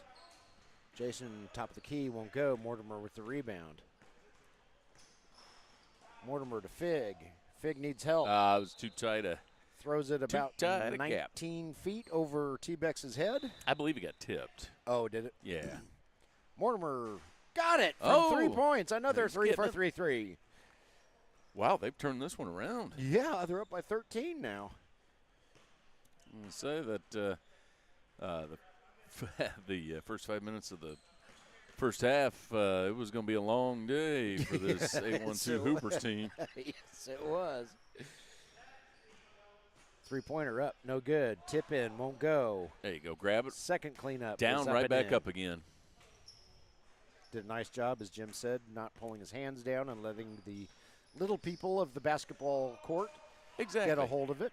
Yep, big guys. Yeah, keep that ball up. and put it, come down, jump right back up, put it right back up on the board. It's the only way little people like myself at 5'8" have any sort of chance against guys that are much, much taller. Yeah, you put that ball down where everybody can grab it. Somebody will. Mm-hmm. Oh, good hands. Fig with a open field tackle there at the 40-yard line. It'll be 3rd down and 4 after that hit. B-Town Ballers going to go to the line and shoot 2. Yeah, looks like we're going to have next dead ball. We're going to have a change in the squad. Now the B-Town or the 812 Hoopers, they got about 40 guys on their roster here. Yeah. Yep. They got about let me see, 10, 12. So there are plenty of guys down here on the bench. Yeah.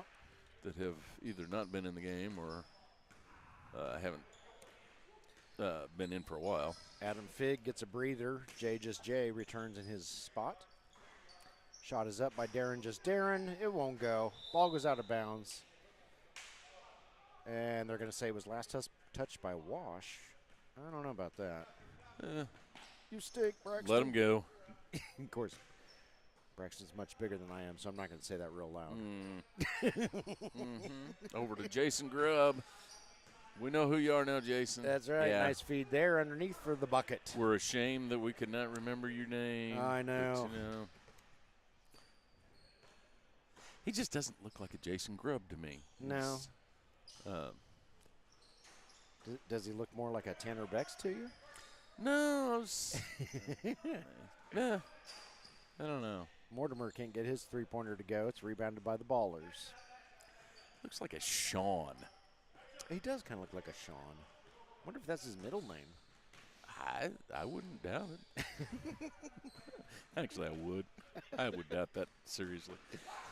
Totally unfamiliar guy. Drives it to the basket. Can't get his shot to go. Just keep doing that drive, though. I mean, you gotta stay in it, and the threes aren't dropping for you guys now.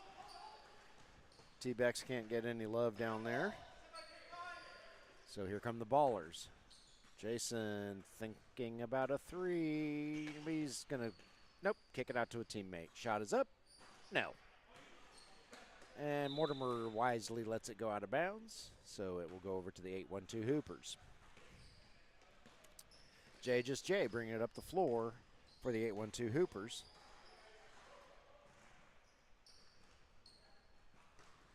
Mortimer gets it knocked out of his hands, but it goes right to Jay. He's trying to determine which of those two lines over there is the sideline. Yeah, and I know you can't really see it from here, but behind the official on the left side of the screen, there's a little box that juts out all the way across the court. That's why it may look like some of the guys are out of bounds. Right where Tanner Bex's foot is. He's actually right on the sideline. So that in the red, just a hair on both sides, goes out. So it gives them a little more space on these small courts.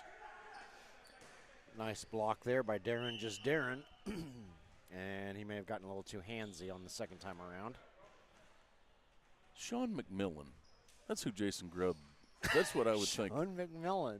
I mean, that's the name that if I looked at him, I was like, that guy's name's Sean McMillan. He looks Irish to you? No. Oh. Does the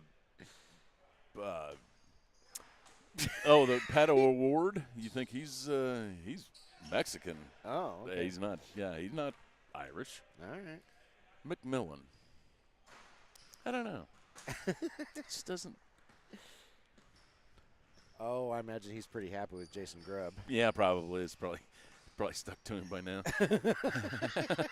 He's like, I'd have to go to the courthouse and yeah, it's a whole thing. Yeah.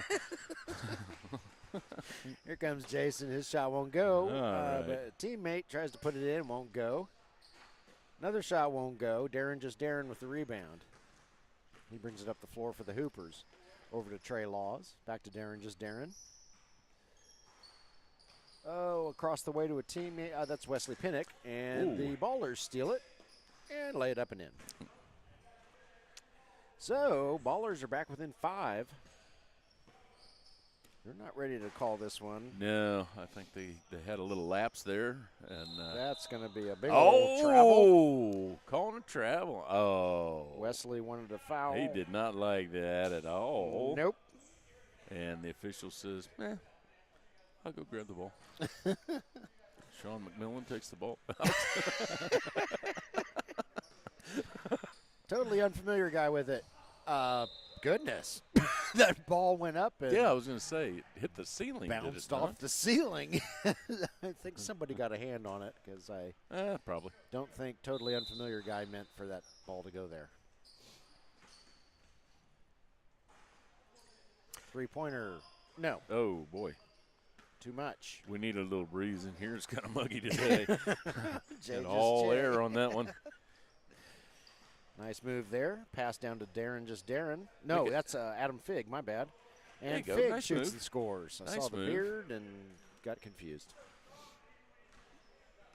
Yeah, don't just start chucking up threes. You still got 11. Still got 11 minutes left. I do some driving. Yeah, and make some higher percentage shots and keep it within 3 to 5. If not, overtake the lead again. Jay. Over to, I think that was Pinnock down in the corner. I couldn't quite see. Fig with a nice rebound. Shot won't go, though. Pinnock battling for it. Totally unfamiliar guy comes out with it for the B-Town Ballers. He's reverse there layup you up go. and There you good go. by totally unfamiliar guy.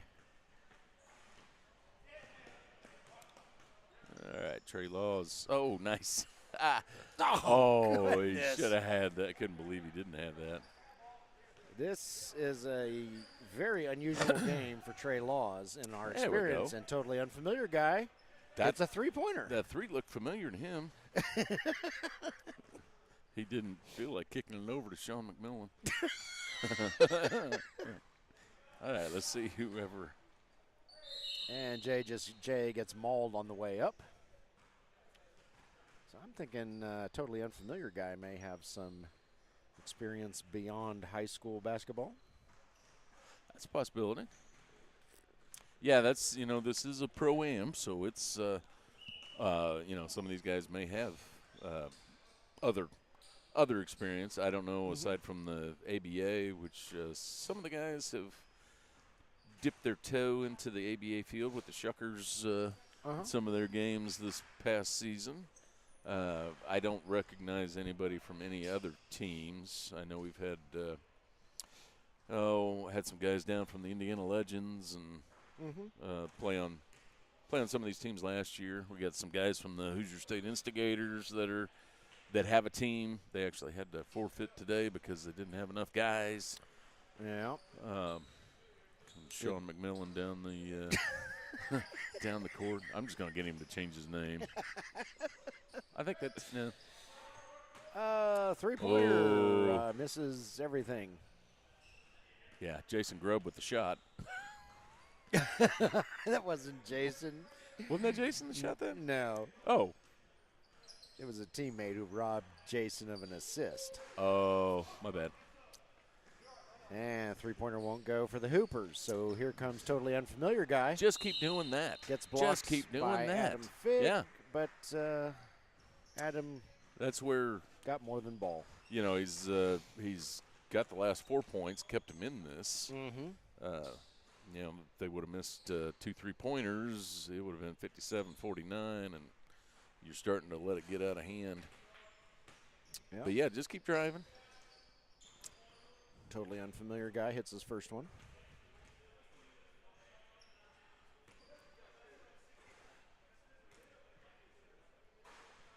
And gets his second one. Net barely even moves on that second one. Yeah. All right, we got a 2-point game here. Yes, we do. Hoopers clinging to a 57-55 advantage over the B-Town Ballers. Here comes Jay. He shoots, won't go. Rebounded by Fig. Fig puts it up and in for 2.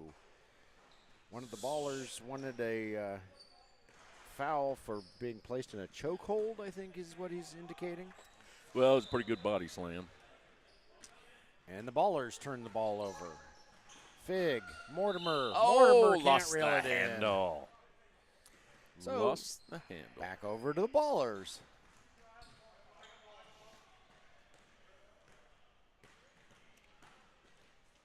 Oh, wow, I heard that one. Yeah, just go to the foul line. And Adam Fig is going to get called for that one. And as soon as this young man puts all of his teeth back into his head, he will shoot 2.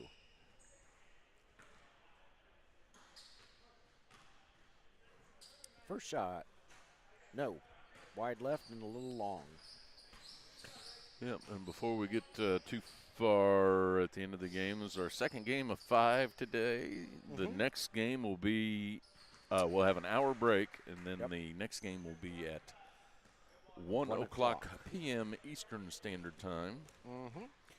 Or, 9 o'clock on the West Coast? I don't know. I'm not sure what it is in Fiji time, but. Yeah, Greenwich Mean Time is. But anyway, there'll be an hour break. Then we'll have another one, and I think I heard Scotty Millette saying they're having to swap teams because we have a staffing issue on the teams. So I don't believe our. I believe it's the 2 o'clock game, the Ravens versus the Sycamores. Okay. May be different than the Ravens versus the Sycamores. Okay. Fast break here by the B-Town Ballers. Up and in for 2. Well, we'll have to see how that shakes out. Yeah. Said he was moving whatever game was over on court 1 over here. Yes, that's because it's a long story. Okay. Trey Laws, 3-pointer won't go. It's actually not that long of a story. The game that was going to be played here on 2 was a forfeit, and so. Is that the 1 o'clock game? Or the 12 o'clock game? No, it's one of our 2 games. It is one of ours. Yeah. Okay. So he's simply going to move the court 1 game over to court 2. What was that? That was a little more in control there. Yeah. So Scotty Millette helping us out in our quest to cover 14 teams in 2 days. And it's not quite as much as, or not quite as great as climbing the 7 highest peaks of the 7 continents I don't know. in It's 7 close. days. However, yeah, I think it's pretty close. covering 14 teams in 2 weeks. Yeah. It's, that's quite the accomplishment. And we only have rosters for 4 of them. So the rest of you guys, yeah, no telling. Just ask Sean McMillan. or totally unfamiliar guy. Of course, we do know Jason Grove's name. So, and the aforementioned Sean McMillan, Jason Grove shoots and scores. And he has pulled his team into a tie with the 8-1-2 Hoopers. There you go, fellas. Has Jason Sean McMillan Grubb of the B-Town Ballers. We have a timeout on the floor. We're going to take a quick one, and we'll be back.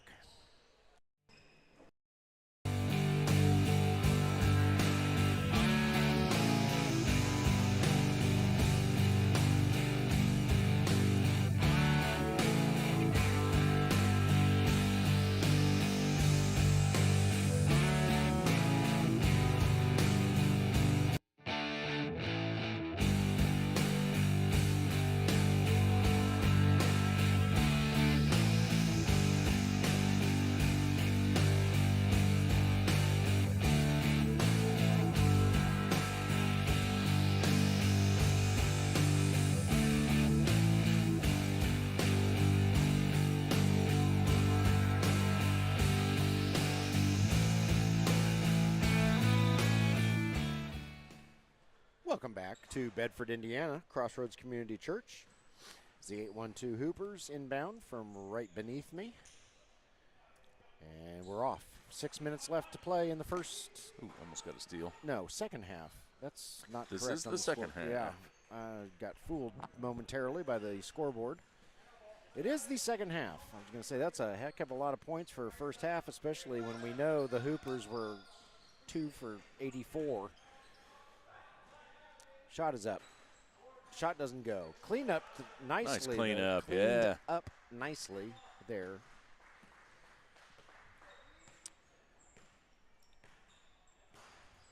I think both teams are going to be a little more strategic and methodical. They're wanting to get a good shot when you come, coming down to the end of the game like this. And Jay throws it a little over Adam Figg's head, and Jay says, "Yeah, that was on me, buddy. Sorry."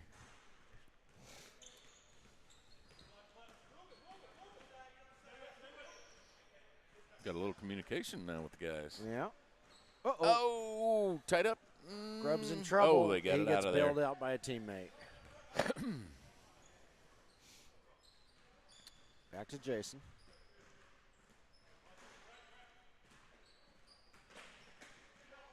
Underneath to a teammate. Oh, nice move. There we go. That's what you need right there. A little spin move. Spin move, and it's a 1-point game, 67-66. Yeah, that little spin move would go a long way. Hip check there by Mortimer. Oh, nice block. Oh, there's Sean McMillan. Jason Grubb with the block. And he continues to be a pest. He's knocked out of bounds twice, but he's not making the Hoopers' lives easy. I just call that Sean McMillan-esque. Jason Grubb with a Sean McMillan type shot.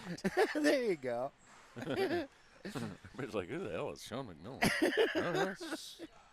Darren can't get his three to go. His alter ego. That's right.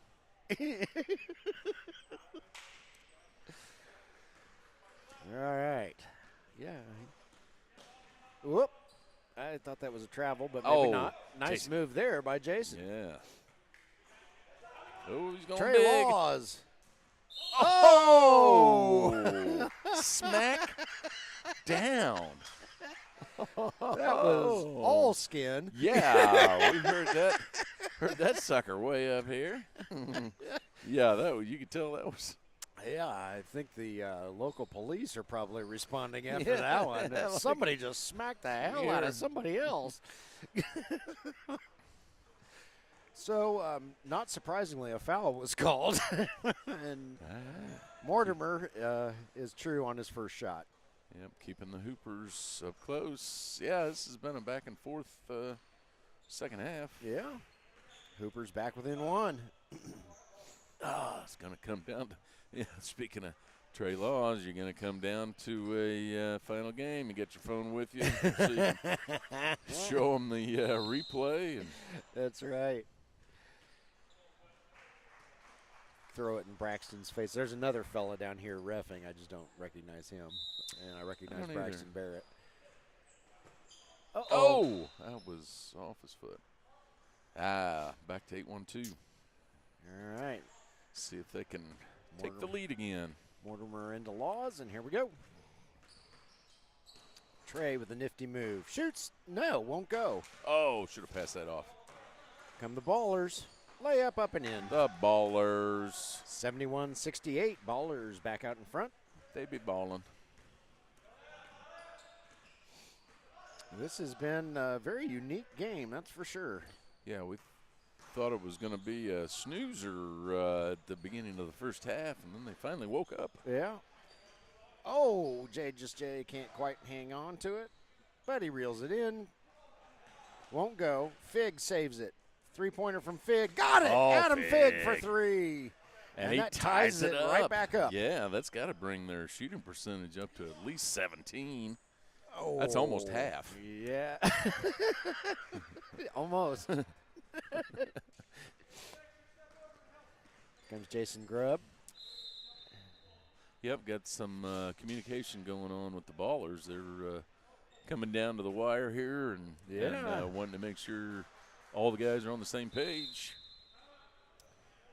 All right, 2:08 left on the clock in the second half. Timeout is called. 71-71. Jim and I will be back.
We are back. Crossroads Community Church, Bedford, Indiana.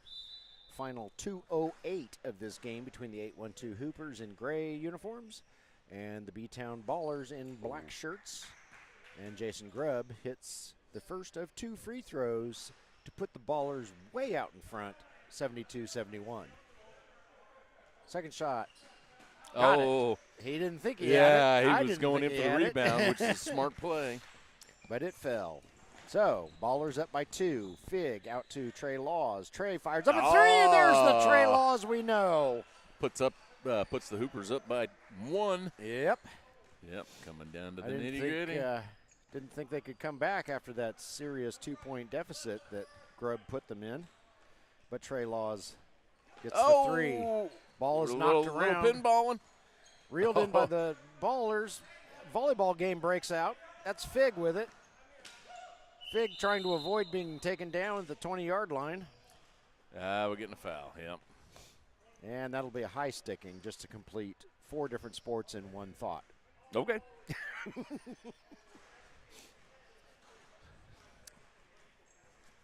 So Adam Fig going to the line to shoot 2. 74-73. 812 Hoopers up by 1. Adam's going to try to make it up by 3 here. First shot up and good.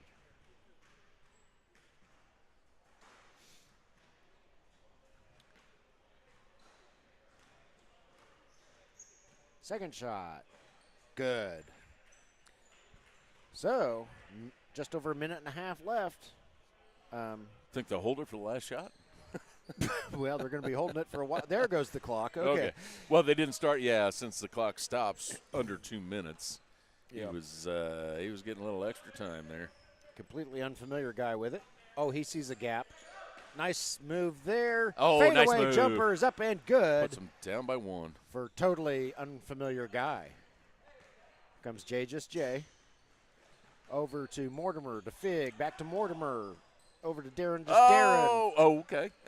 I thought he threw that away, but Trey Laws is over there. Trey Laws is held. Yep, they're probably going to send him to the foul line a couple more times. 1:03 left in this one. 76-75. 812 Hoopers in the lead. 77-75. Yeah, I don't think I'd necessarily want to send him to the free throw line a whole lot. I'd just keep him out of the lane. Second There shot you go. won't go for Trey. It's rebounded by the Ballers. The Ballers is coming back down. Three-pointer, no, No, too long. you Rebounded by don't Mortimer. You don't need a three-pointer. Mortimer is fouled. Another foul. You don't need a three-pointer. Just you've been doing good on the drives. Yeah, I want to see the unfamiliar guy take another Sean McMillan-esque type drive and get that sucker in the hoop. Kyle Mortimer at the line. He'll shoot 2. First one is up. No, he'll only shoot 1. My bad. But it's rebounded by Darren over to J. And we got another foul. I'm not sure I understand why B-Town Ballers are intentionally fouling, but. Well, that's the only way. Well, you know, if the Hooper's going to be playing keep away right now. Sure. And the Ballers, I guess they're the easiest way. Oh, my. Did that go in, or did he just rake the bottom of the net? The latter. Okay. Huh. I think J. Now, J this was is what you need right. Oh, nice block there by Darren. I think that was, Jason Grubb says, what are we going to do? Mm-hmm. Down by 2, 40 seconds left, 39 on a tick. So J gets a chance to redeem himself after that hideous miss. Yeah, they're counting on 812 Hoopers not shooting free throws very well because it's a 1-on-1 situation. Or is he calling it 2? 2 shots? No, it would have been a 1-on-1. Uh-huh. Well, I guess it depends on, if the rule – they called a timeout, but I guess it's how many when does the 2-shot foul come about? Is it with 7 or 8? I don't recall, and whatever that rule is, the 812 Hoopers don't think it was properly applied. I don't know. Fayetteville Lions are trickling in. Starting to arrive for their game. Must be after this one. I believe. We have Fayetteville at 1 o'clock. Okay. But they may have a back-to-back. They Yeah. might have the 12 o'clock game, too. I was going to say, I'm almost positive the Lions on the schedule for today. So we will see the Fayetteville Lions at 1. 77-75, 812 Hoopers in the lead. Totally unfamiliar guy with it, guarded by Wesley Pinnock. Totally unfamiliar guy, passes it over to a teammate. Do not shoot that 3. Okay, go ahead and shoot it. Or if you do it, I was going to say at this point, just make sure you get some rebounding. Trey Laws with it. Trey means business. Gets it underneath the Fig. Fig shoots, scores, draws he's going to to get an and 1. Puts him up by 1, can put him up by 2 with 13 seconds left on the clock. Nice play there by Trey Laws and Adam Fig. I'm guessing the Academy is Fayetteville's first opponent. They are also in the house. Okay. Fig's shot, no good. Oh, rebounded by Darren, just Darren. Oh, big. And there's a foul. Not a huge mistake. But yeah, if he sinks both of these, that means B-Town's going to be down by 3 with 9 seconds left, so you need a 3. Darren hits the first one. Right, down by 2. Let's see if he gets down by 1. Darren has been getting a lot of real timely rebounds for the Hoopers. It does just not go. Only need a 2 to go to overtime, or do you go to overtime? Not quite sure what the rule is on that. I think it's Fight Club, and whoever is left standing after Fight Club is. Is it to the death with the Lions? Yes, we'll go with that. Okay. All right. I did smell wild animal in the parking lot, so that's just in case. Wasn't domesticated. It was wild. Yeah. 8 seconds left. 812 Hoopers holding on to an 80-78 lead on the B-Town Ballers. We have a timeout on the floor, as you can clearly see.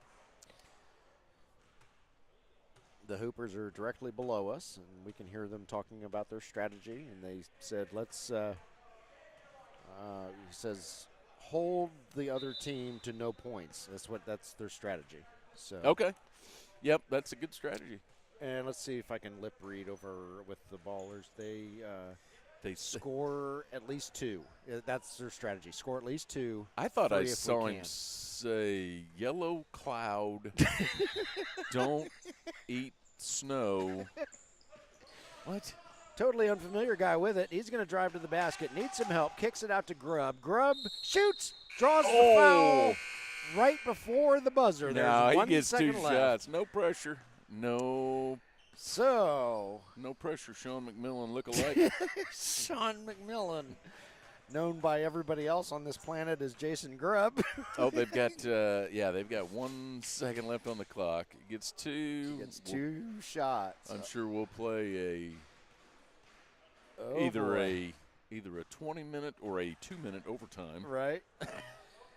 First shot is up and go. good. Ballers within 1. Yeah, he's a very good free throw shooter. Come on, Jason. You can do it. You got it, buddy. Got it. Yes. Tie game. 1 second left. 80-80.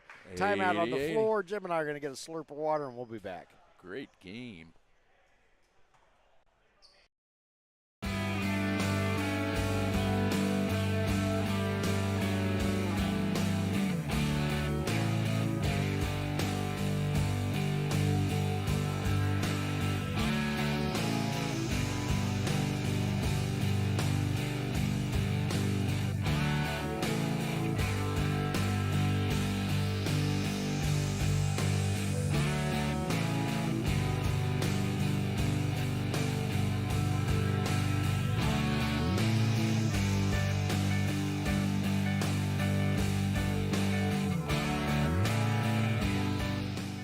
We're back. 1 second left in regulation. All tied up 80-80. Looks like it's going to be B-Town Ballers' ball. See what can be done with 1 second left. I'm sorry. No, it's the Hoopers' ball. And now we're take you going to to overtime. overtime. Yeah, I was going to say, he threw the ball up. Of course, it was touched, and I'm sure that 1 second went off before it went out of bounds. Oh, yeah. Yeah, that's what B-Town is kind of smiling about. Yeah, what started off as an eye roller of a snooze fest with a dozen misses in the first 5 minutes has turned out to be quite a decent game here. Yeah. So, I don't recall an overtime game last year. I don't either. Of course, I also don't recall putting my pants on this morning. Oh, Yeah. damn it, I didn't. Yeah, I wasn't going to tell you. I was just going to see how many people laughed. So, you'll be learning the overtime rules as we learn them. There's 1 second left on the clock. Yeah. Oh, they're giving them the 1 second. That's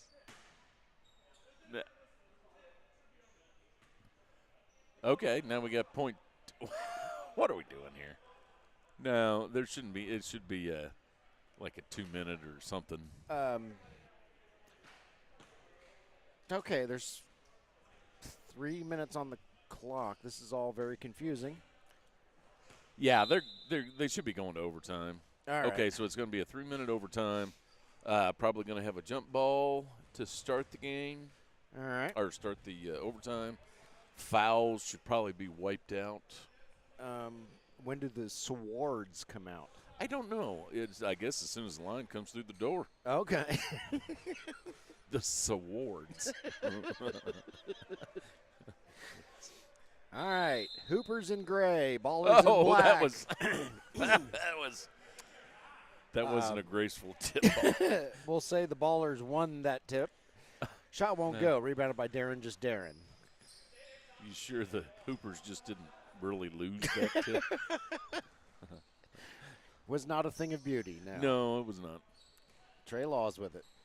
T-Bex does the screen, There and you go, Laws gets in there and scores. Here come the ballers. 2.5 minutes left.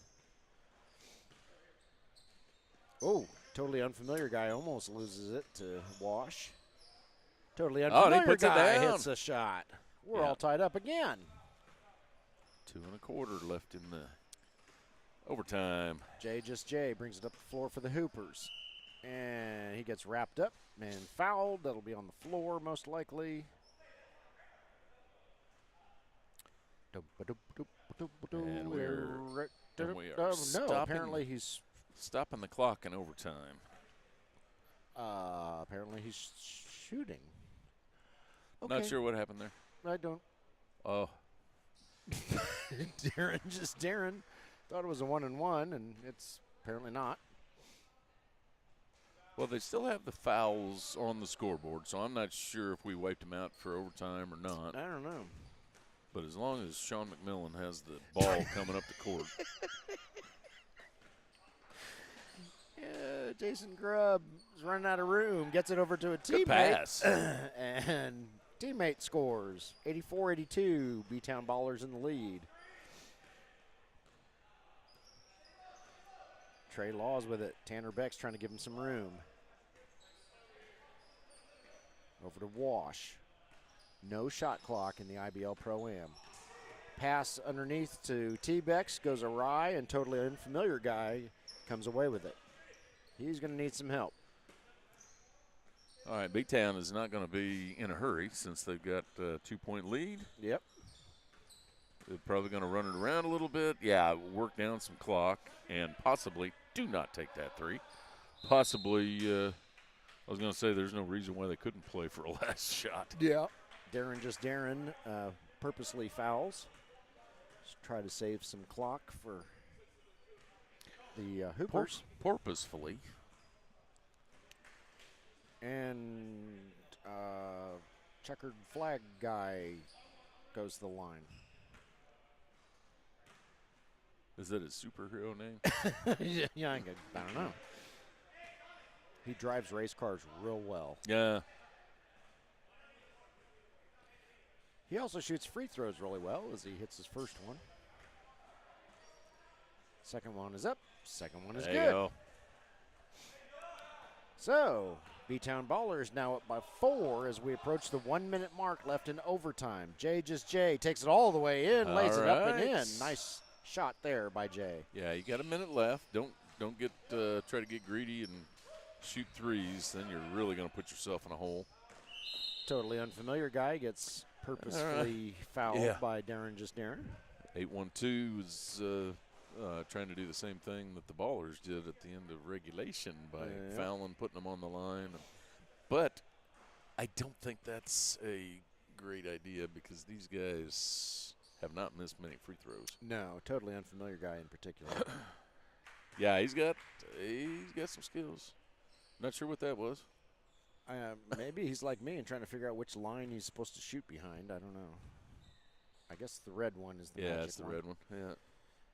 And the other one is is nothing but net. Oh! Yep. That big may game. seal it. Yeah, possibly. That was a slip of the slipping away from the 8-1-2 Hoopers. Jason Grubb with his clutch free throws at the end of regulation. That's he act like he'd been there before. Right. Yep, put those down with barely hitting the rim. If he keeps that up, we'll start calling him Tyrese Halliburton for his last-second heroics. Neither free throw goes. That may give the Hoopers some life here. Here comes Jay. Oh, Off there's the backboard in for 2 now. Tight defense. Okay, or foul again. You get, you could just play it out, and a little tight defense would, might do better than automatically putting them on the free throw line. Although the fellow that's on the line is the one who just missed the 2 free throws, so maybe that's why he did it. Maybe Jay caught on to that. See if we got a little. Got it. Corrected the. Didn't lose our confidence. No. Corrected the hitch in his giddy up there. Totally unfamiliar guy sending signals down to his teammates. There we go. That was just like Sean McMillan. Trey Laws. And that'll be a foul. As one of the B-Town Ballers was trying to knock the ball free from Trey and apparently punched him in the gut instead. See if Trey can put these 2 down. Evidently that's a foul in the IBL ProAm. Oh. Trey can't get it to go. Has he always had that kind of a shot? Yes. Okay. Well, if by always you mean last year, yes. Well, it's Jason just a little bit honor. Gets the rebound. He did that one on purpose. Jay thought Grubb touched it last. The referee says no, sir. So it will stay with B-Town. Oops. Long pass. Oh, goodness. Yeah, this one is slowly slipping away from the Hoopers. Yeah. T-Bex puts a pro wrestling move on checkered flag guy. Yeah, where's a chair and a table? I need some props out here. Checkered flag guy's going to go to the line. 23 seconds left in overtime. And checkered flag guy can't get his to go. They just don't want to put it away. Still a 4-point deficit. Hooper's still within striking distance. It's not impossible, but highly improbable. Second shot won't go. go. Boy. Free throws have let them down. Jay is wide open. You do not want that. Oh, nothing but net with the three-pointer from Jay. Did he get 3? He's calling it a 2. Braxton Barrett's going to say 2. I thought he had. Well, he spun around, and I didn't think if he would have drug his foot to get behind the three-point line, it would have been a travel. So, he was on the. Yeah, I thought that was a 2 as well. Trey doesn't like it. He's going to break out his phone here any minute now. Yeah. 11.5 seconds left. So that was ruled a two-pointer. It is 90-88. B-Town Ballers, the team in the black, in the lead. 11 and a half left in overtime. Yeah, it's been a pretty good game. Jason Grubb did his best Tyrese Halliburton imitation and hit 2 free throws in the final second of overtime, or in regulation, to force overtime. And we're at the end of a 3-minute overtime period here. Yep. Ballers going to inbound. Jay knocks it free. It'll stay with the Ballers. Yeah, they're playing some tight defense now. So 8-1-2, they would be better off just trying to get a steal here. Oh. That's a travel big time if it's not a foul. Yeah, I want to say that was probably. You're going to call it on wash. Yeah, that was going to be a foul. That would be why Jason traveled. All right, so speaking of Mr. Halliburton. Any doubts whether he's going to sink these? Nah. Put him down, back up by 4, 9 seconds left. Don't foul. And yep. Let's see if we can ride this one out. First shot up and good. Yeah, he's got a sweet stroke. Yeah, Jason Grubb is a very accurate free throw shooter in general, but especially a free throw shooter. And he buries them both. Yeah, he's got some skills. I can see why he's on the Indiana Shuckers. 3-point is missed by the Hoopers. That's going to do it. Final score, B-Town Ballers 92, 8-1-2. Hoopers 88 in overtime. And as far as we can remember, that's our first overtime game in the IBL ProAm. That was a lot of fun. Yeah, it is. As Jim said, we sure didn't see this ending like this after that horrible first 3/4 of the first half. No. For the 8-1-2 Hoopers, couldn't buy a shot. No. And again, we'll be back at approximately 1 o'clock for what we believe will be the Wet Bandits against the Fayetteville Lions. All right. There is still one game to be played on this court. There is. So it may be pushing 115, 120. So stay close to your monitor so you can hear us come back. Otherwise, enjoy an hour away from us, and we'll be back.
Good afternoon. Welcome to Bedford, Indiana, Crossroads Community Church. As we come out of our break, much needed break after our first two games, and we are preparing to bring you the Wet Bandits versus the Fayetteville Lions. So as the final seconds of the break tick away, let's hit those rosters, Jim. We actually have rosters for both of these teams. Wet Bandits are Isaiah Agent Zero Moore, Brett White Wemby Zimmerman. So these guys can make up their own stupid nicknames. Cooper Staley, Trey Bebe Bomba, Devin Martin, Carter Allen, Duncan King, Logan Miracle, Jacob Anderson, Jackson Miracle, Owen Tex-Mex Walker, and Braden, the architect of all of these nicknames, Tipton.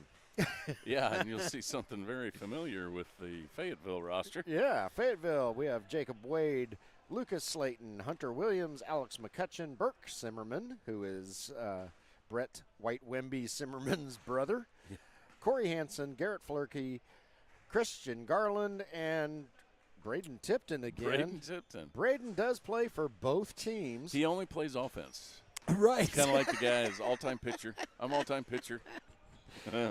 So we just watched Braden play. The Fayetteville Lions just had a game during our break, and we watched Braden play for the Lions. And he said, "I don't want any part of that. I'm going over to the Wet Bandits." That's right. So now he's suited up for the Wet Bandits. So we get ready for tip-off. Wet Bandits are in the white jerseys with black trim. The Fayetteville Lions, therefore, by process of elimination, are in the black jerseys with blue trim. This will be White Wemby versus Braxton Barrett and White Wemby on the Wet Bandits. And Fayetteville puts up the first points, which makes them the home team and makes Jim of course. 1 for 3 on But the you day. know what? Why is this? Got a new trick that Boom. Jim came up with because a whole of lot of how work. this league works. A whole lot of work during the week, but yeah, one button click and we can switch them around. I'm Eric Ivey. I'm here with Jim Holtzclaw. Together, we are Minotaur Streaming, and this is week 3 of the IBL ProAm Gold Cup season. It's our first week broadcasting games. We had 2 games this morning and a break, and we'll have 2 consecutive games, including this one. yeah, had a nail biter in overtime. We did. For the second game. That was It was a very good game. quite the matchup. And then we just saw who were the teams we just saw? Fayetteville the Academy. Lions and the Academy. Yeah, the Academy playing with 4 guys on the court, won by 8 or 10. Yeah. There was 4 incredibly athletic guys on the court, I'll tell you that. 4 athletic guys, little more, we'll say, mature. Yeah.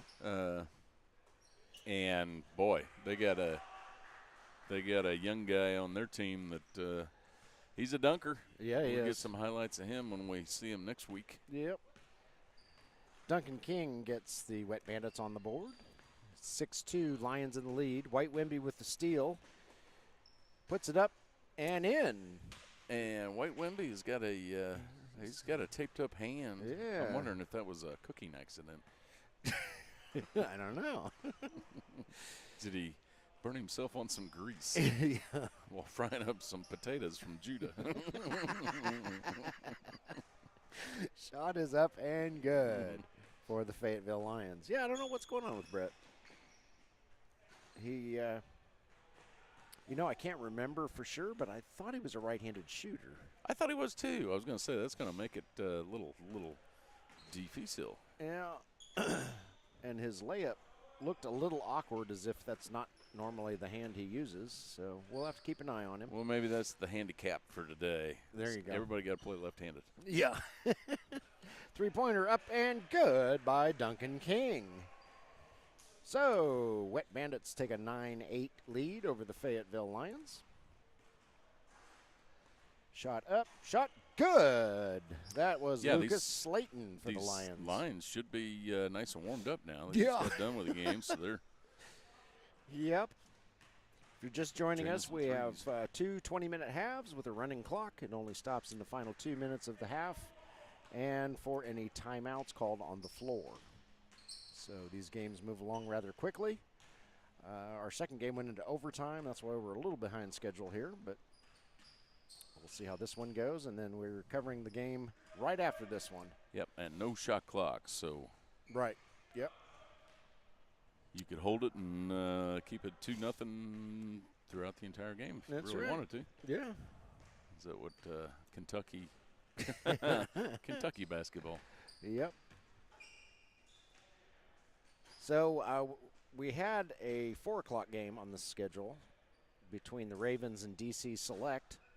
However, the DC Select did not show up for their 1 o'clock game, or their noon game or whatever it is. I don't even know what time it is, but they should have been here during our break, and they weren't. So we're going to assume they're not going to be here at 4 o'clock.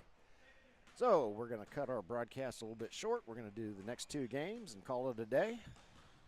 And if you did not see your favorite IBL ProAm Gold Cup team today, you will see them next Saturday. Unless they forfeit again. Yeah, that's true.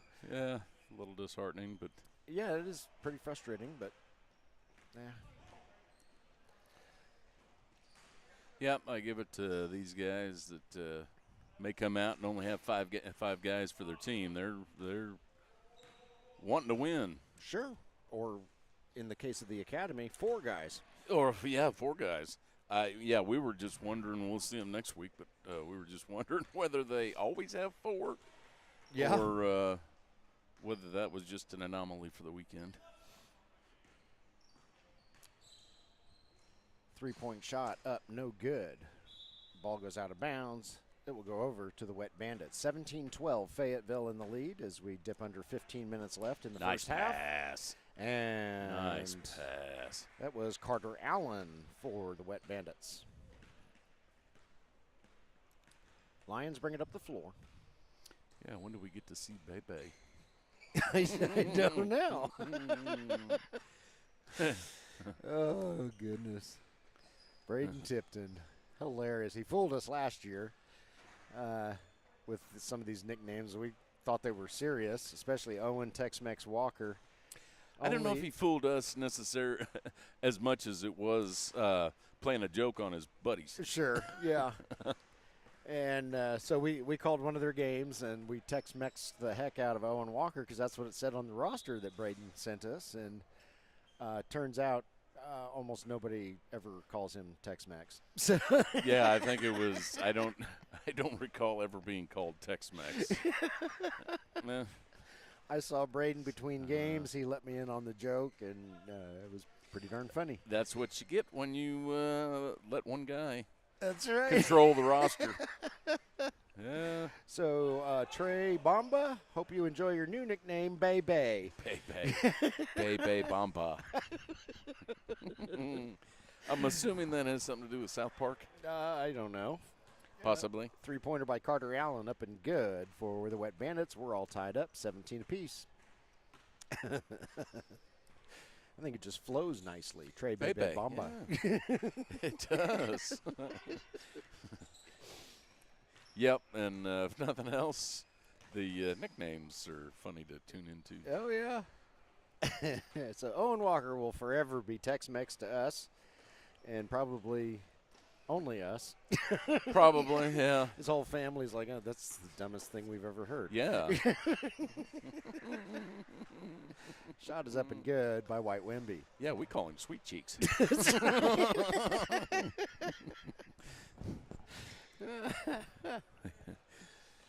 Yep, and luckily these guys got their rosters in, so we don't have to make up names for them. Yeah. And unfortunately, in the last game, we couldn't remember Jason Grubb's No. name. Sorry, Jason. Yeah, we've seen you play enough times, even with the Indiana Shuckers, and sure enough, you were awful familiar, but I do that.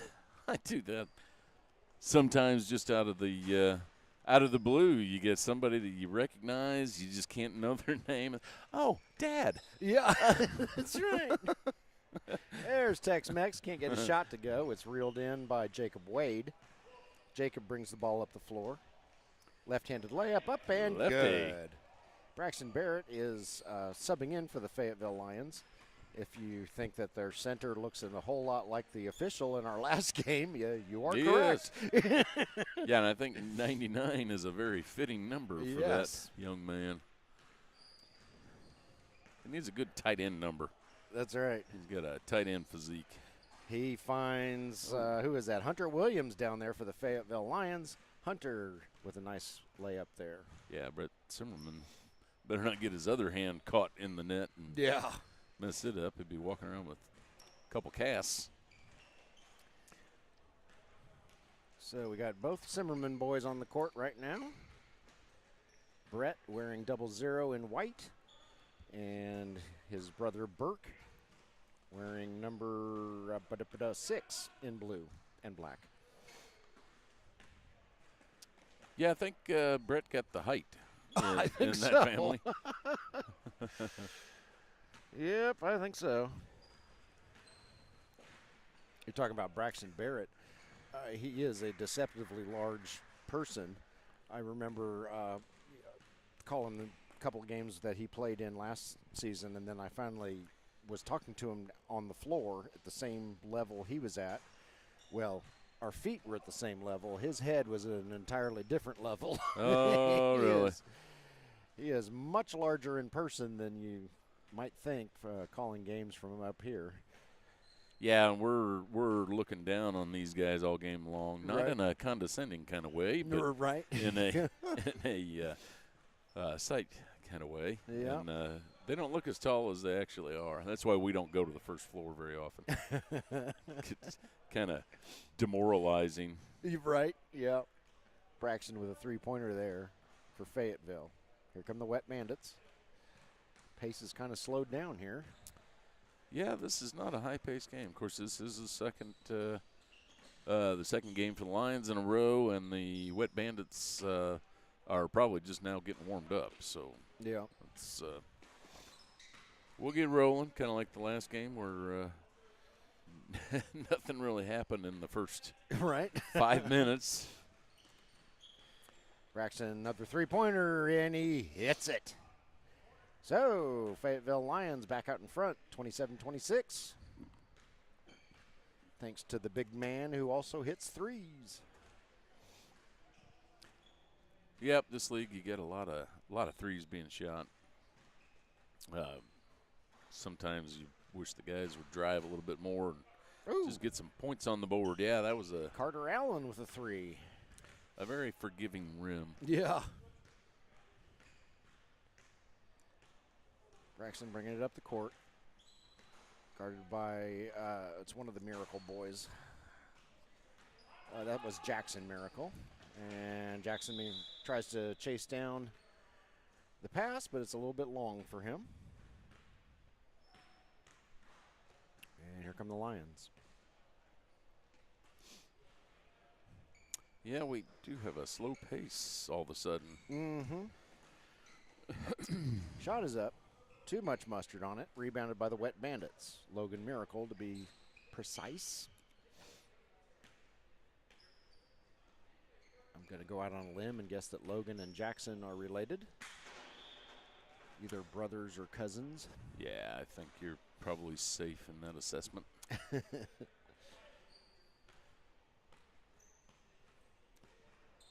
Yeah, this is not as high-speed a game as what it normally is, especially with the clock running. Yeah. I don't see this really getting past the 60s. We'll see. Yeah, it slowed down tremendously in the last couple minutes. Jackson down there, or Braxton, not Jackson. Braxton down there playing volleyball with himself. Little volleyball. All tied up, 29-29. Cooper Staley with it. Looks around, throws it over to Logan Miracle. Logan guarded by Corey Hansen. Over to Cooper Staley, over to Jackson Miracle, and Jackson cannot come up with a three-pointer there. Rebounded by Zimmerman, Burke, that is. And the Lions are back on offense. 7 minutes and counting in the first half. Running clock. Then we have about a 3-minute halftime, and we do another 20-minute half with a running clock after that. Shot is up. Shot is good by Logan Miracle. Timeout on the floor. 6:41 left in the first half. Wet Bandits 31, Fayetteville Lions 29, and Jim and I will be back.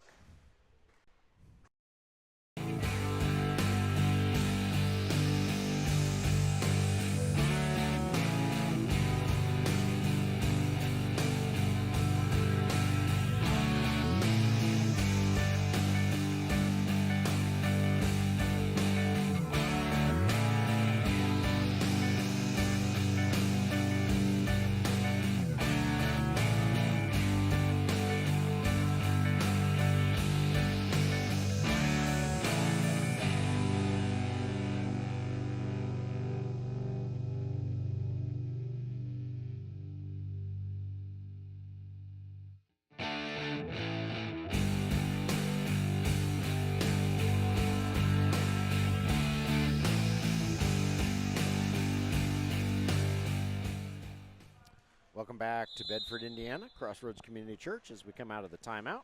Fayetteville inbounds the ball, and we're off. Braxton Barrett from the free throw line nails it. We're all tied up again, 31-31. We might see our second overtime game of the day, Jim. Yeah, I think we got a little time left to sort it out, but Logan Miracle hits a tray for the Wet Bandits. Possibly. Corey Hansen. Nice little Passing it around are the Fayetteville Lions. Cannot quite see down there who that is. I think it's Hunter Williams. It is. Over to Braxton. Nope, won't go. Rebounded by Jackson Miracle. Jackson over to Cooper Staley, and Cooper scores 2. Yeah, it looks like Fayetteville's little winded after playing 2 games in a row. Yeah. That first game kind of took it out of them with a close finish at the end. Oh, yeah. And the Academy kept it at a quick pace. Yes, they did. They were older fellas, but they were in good condition. Yeah. And it doesn't hurt to have a young guy in your team that can dunk the heck out of the basketball. Yeah, we saw him hit threes and all kinds of stuff. So we'll see if they fly as high next week. Yeah, when we get them on the schedule. Hopefully they get us our roster, because that's one of the teams that we're missing a roster from, as Carter Allen hits a 3. Because you can only imagine what your name's going to be if we don't get your roster.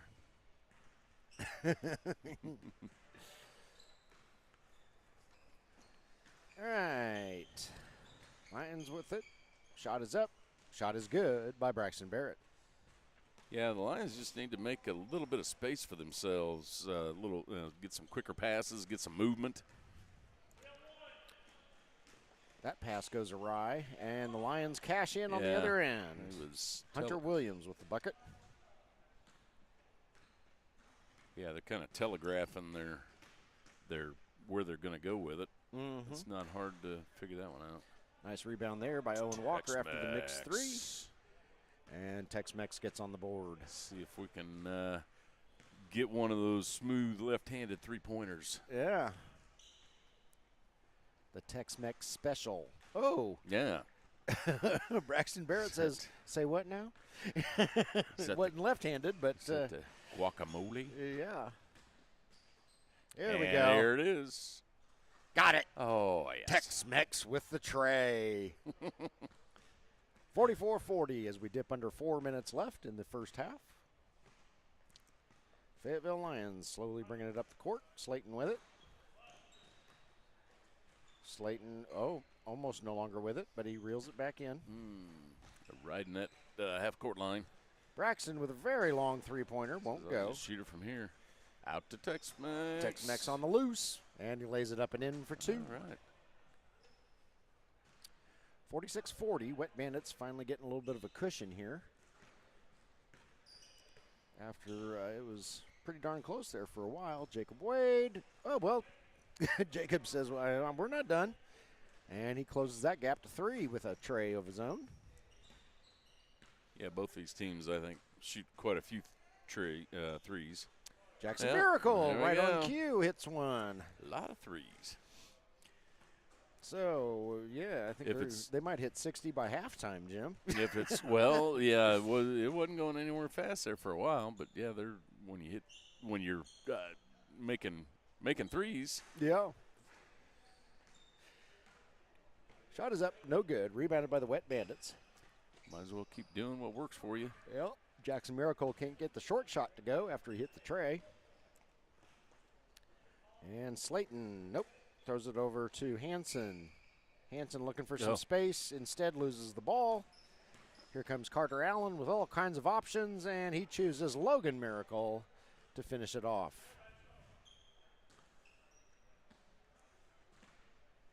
Yeah, I think Hunter Williams, he was number 4 last year, was he not?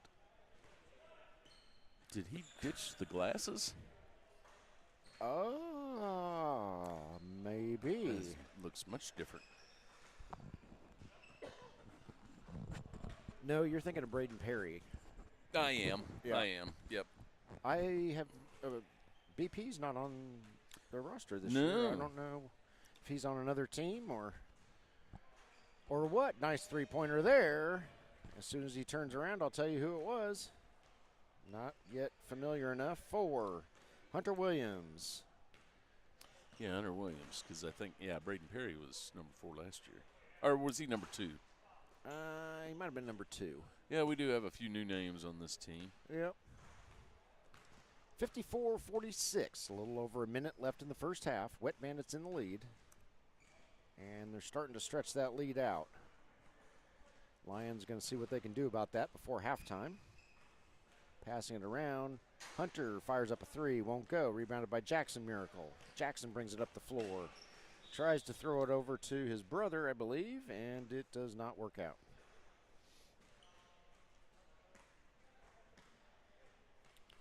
Yeah, we got Braden Tipton in the game now. Yeah.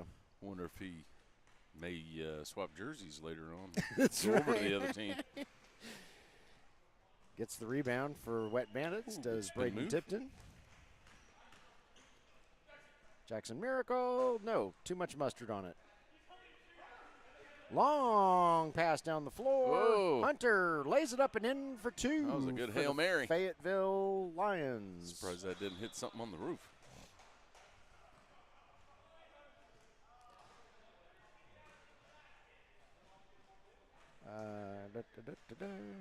Okay, here we go. Just out of bounds? Yeah, it was just out of bounds. Clock has stopped at 23.8 seconds. What was that? I'm not And he's- sure what that was, but Hunter Williams hits a 3.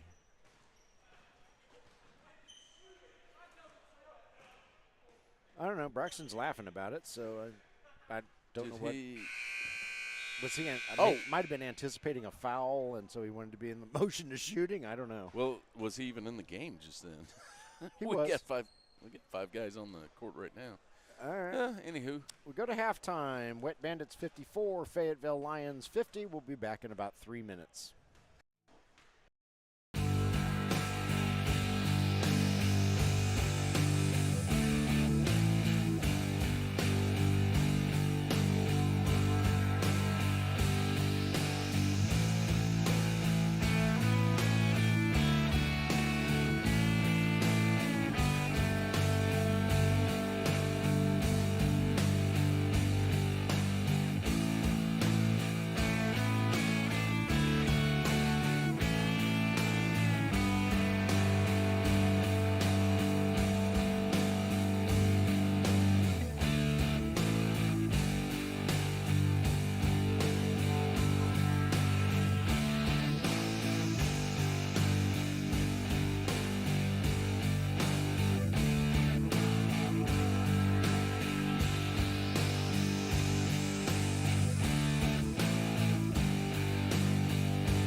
Welcome back to Bedford, Indiana, Crossroads Community Church, as we come out of halftime in this contest between the Wet Bandits and the Fayetteville Lions.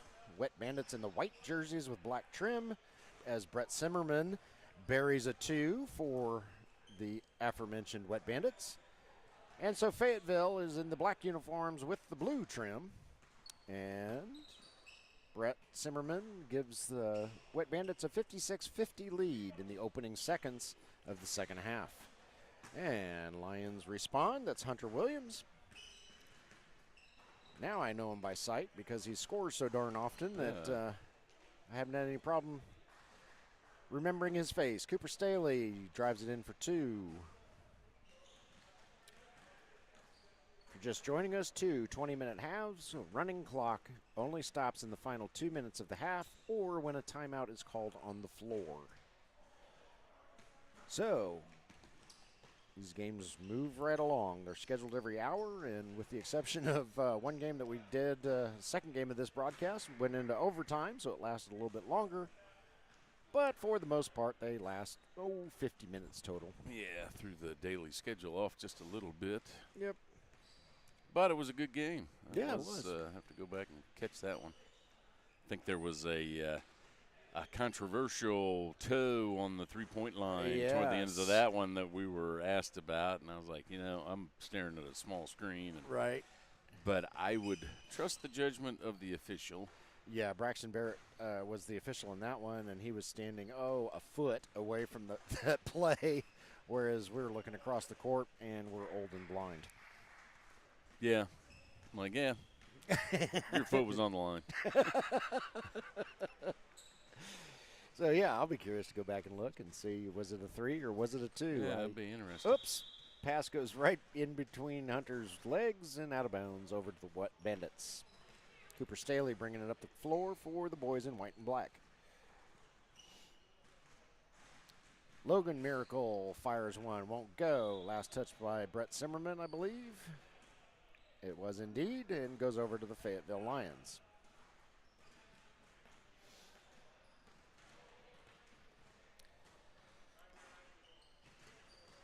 Slayton with it, fires up a 3, no, wide right.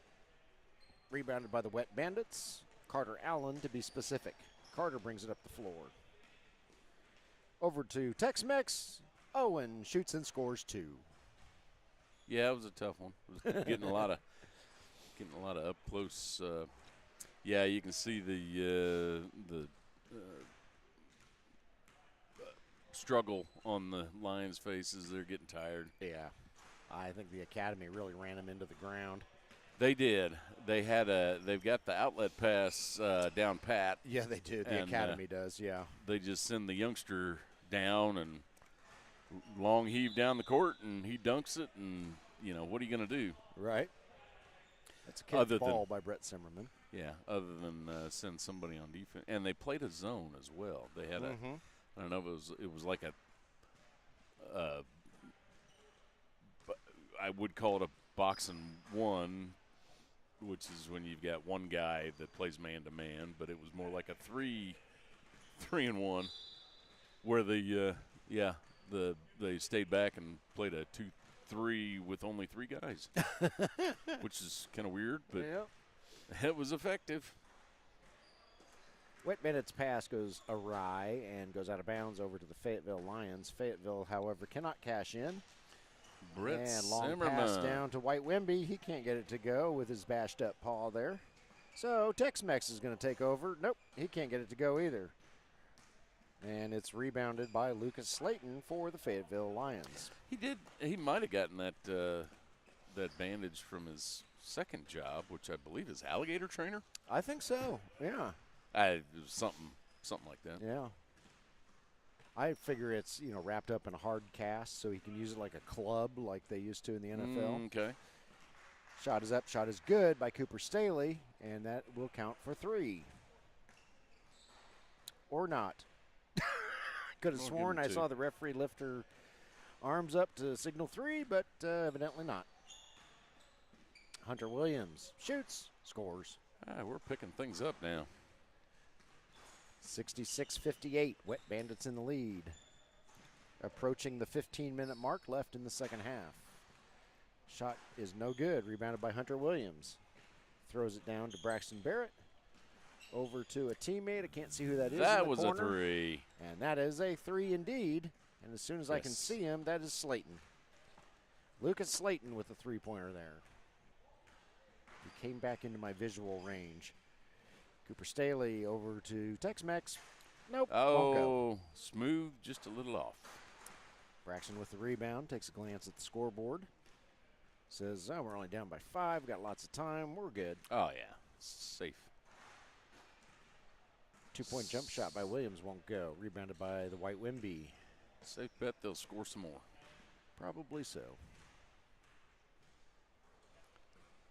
Wet Bandits passing it around. Wet Bandits slowing it down. Yeah, I don't think the Lions are going to disagree with having it slow down much. Yeah. Yeah. Not. You guys slow it down. We're going to catch your breath. And Yeah. Brett Zimmerman can't get his shot to go. Rebounded by the Lions. Slayton, 3-pointer. Good. Nothing but net 3-pointer for Lucas Slayton. Keeping them close. And it's back to a 3-point lead for the Wet Bandits after they'd opened it up to 8.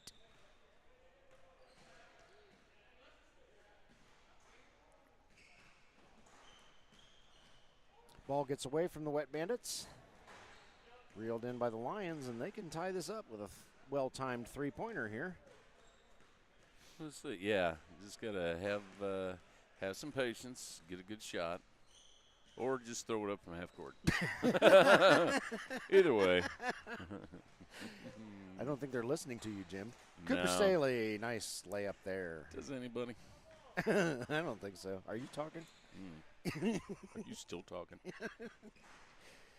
I believe it was a long 2, yeah. and it doesn't go, so it doesn't matter. I could definitely tell his foot was on the line there, and that's going to go back to the Wet Bandits. Uh-oh.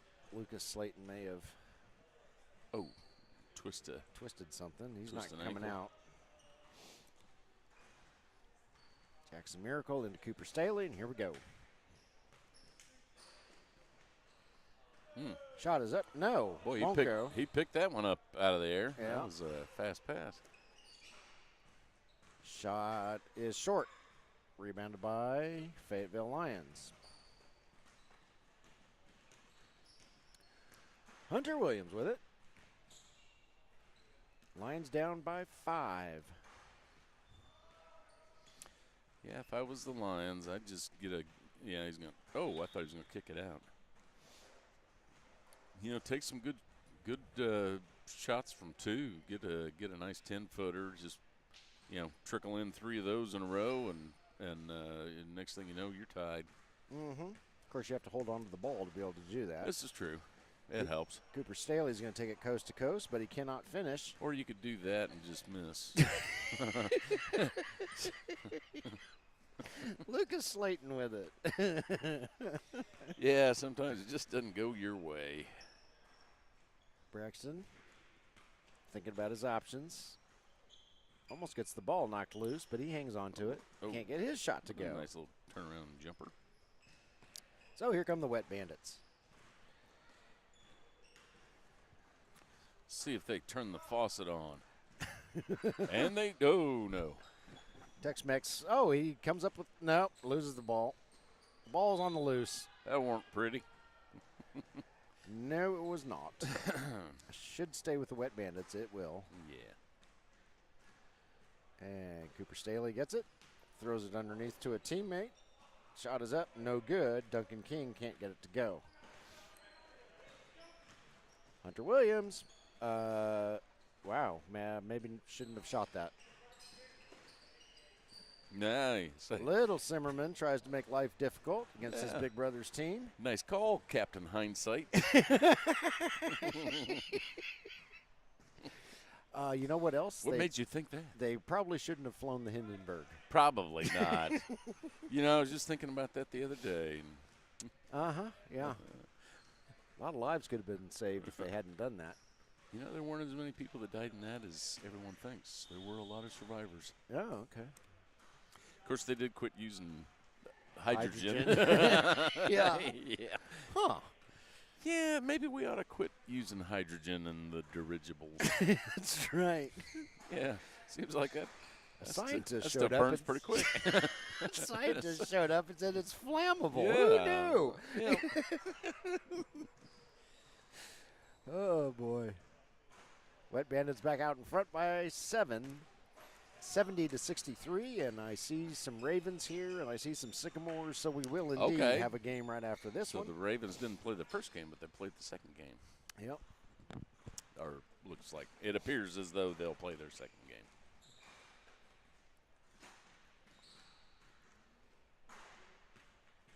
All right.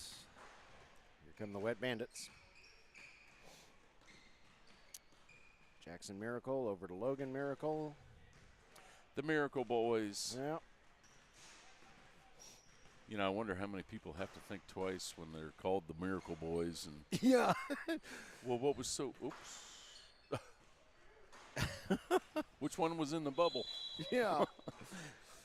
Corey Hansen wanted a foul after getting trucked, but I was gonna say, how did he end up on the court? I missed it. I only picked him up in my line of vision when he went sliding across the court, so I don't know how he went down. Yeah, and with this being a rubberized surface, you don't slide very easily. No. Of course, it is better than concrete, but yeah. Jackson Miracle at the line puts up his first shot. Will not go. So the Ravens appear to be purple and black. It was a blind guess on creating their logo. I made it orange and black, so I'll have to fix that before the next time we see the Ravens. Well, I guess that makes sense. We'll Yeah. see if we have any copyright infringements there. Yeah, that's right. City of Baltimore may have something to say about that. And Jackson Miracle buries it from three-point range. 76-65. Wet Bandits in the lead. 8.5 or so to go. And Fayetteville not looking to give up. No, they're not. Yeah, they're gonna keep in there. But I like the quit shooting threes. Just get some twos. Right. Threes aren't. Save the threes for 2 minutes left and. But you got to play a little D. Yeah. Brett Simmerman used the club that time to throw in a shot for 2.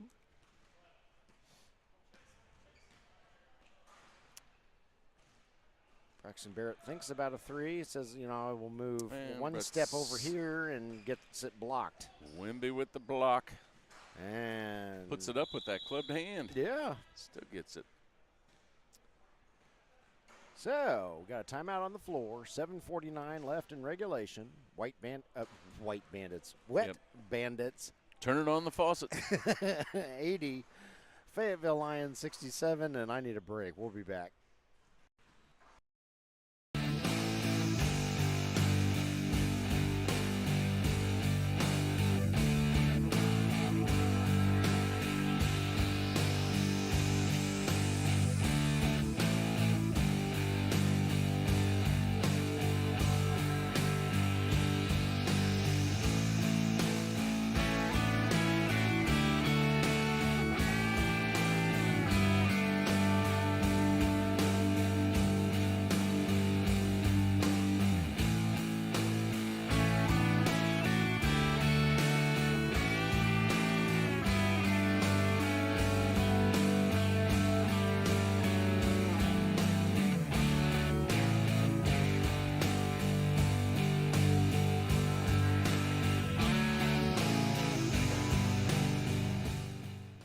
Welcome back to Crossroads Community Church, Bedford, Indiana, as we come out of the timeout.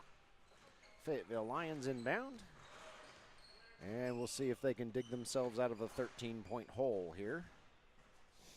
Hunter Williams makes it an 11-point hole. Just gets you some nice mid-range shots.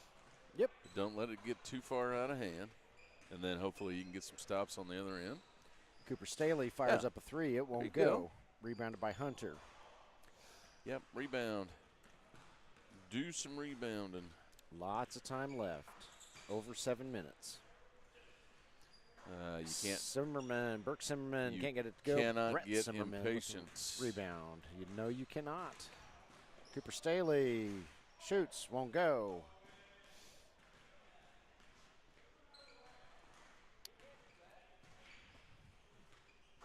So yeah, the Lions can cash in here a couple times on these missed shots. And Braxton's shot won't go. Hunter's going to turn around and drain it for Nice 2. little turnaround jumper. Yeah, see, only down by 9. 9 now, yep.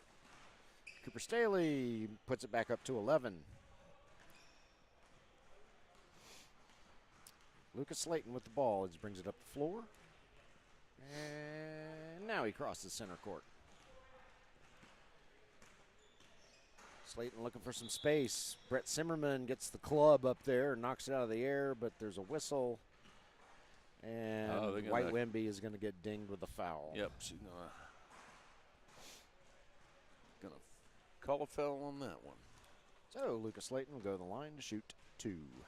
Yeah, this game is a little tamer than the last game we were watching. We didn't record it, but yeah, the guys were trying to foul, and she wasn't calling a foul.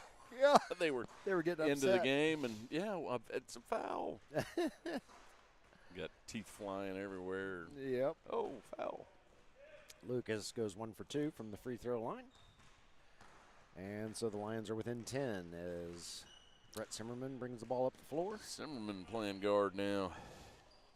Over to Cooper Staley. Tries to get it back to Brett. Yeah, you probably don't want to whiz that into the guy with the cast on his hand. Yeah. Yeah. Did you not notice the That club? may be more of a little blooper. Yeah, did you not notice the club? It's probably going to go bouncing. That's right. Yeah. Here comes Tex-Mex with it. Over to White Wemby. I thought White Wemby was going to shoot, but no. Brett said no. It's like in football, you always throw it at the linebacker that's got the clubbed hands because you know he's never going to intercept it. That's right. Worst that could happen is he's going to knock it down. Jackson Miracle knocked down that shot. Either that or he's going to get hit in the face and it'll just stick there and he'll get the interception. Yeah, that's right.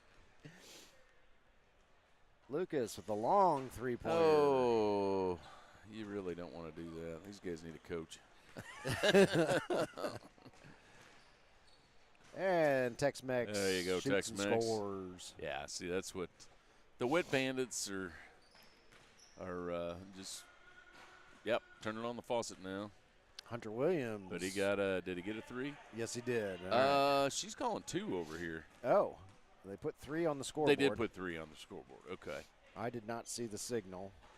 It was close, whatever Well, it was. yeah, you can't see her. She's down below, and I'm looking at a tiny version of her on the screen. Cooper Staley with it. Guarded by Slayton. Now he's guarded by, 3 of the Lions. That doesn't go well. He ain't going to make a run for it. Brett Zimmerman was trying to foul Braxton, and she didn't call it, and he just ran on by. And I'm not sure what we're doing here.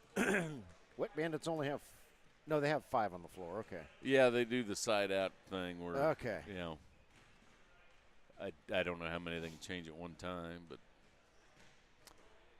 all right. that appears to Duncan be. King appears to have taken Brett Zimmerman's spot. And I have no idea why Wet Bandits would want to be shooting threes right now. I'm not sure. It's fun. Because that's what we do. Yeah. Threes are fun.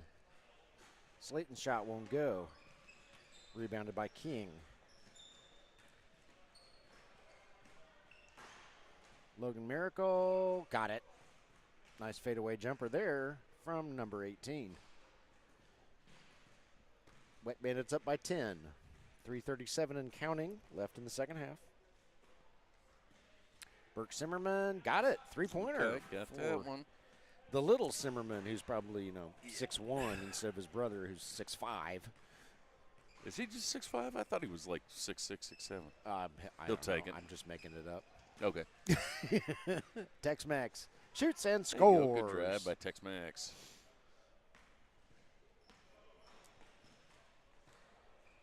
Slayton bringing it up the floor for Fayetteville. Looking for an opening. Instead, he is fouled by Cooper Staley. So Lucas Slayton will go to the line and shoot 2.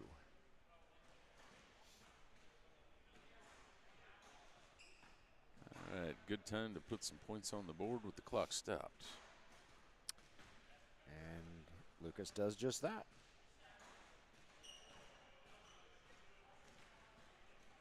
Second shot. Got it. Nothing but net for Lucas Slayton. Back to 8. 3 minutes to go. Yeah. If I were the White Bandits, I would not take a 3 anymore. I wouldn't do a blind reverse, whatever that was, either. Lions can't cash in, though. Cooper Staley got it. Ooh. Nice play. Yeah, that's taking the wind out of the Fayetteville Lions sails. Yeah. How they have any gas left in the tank is a mystery to me. After that game against the Academy, and then turn right around and play this one. Logan Miracle with it. He's going to pass it over to somebody. Is that Braden over there? That's Braden Tipton. All right.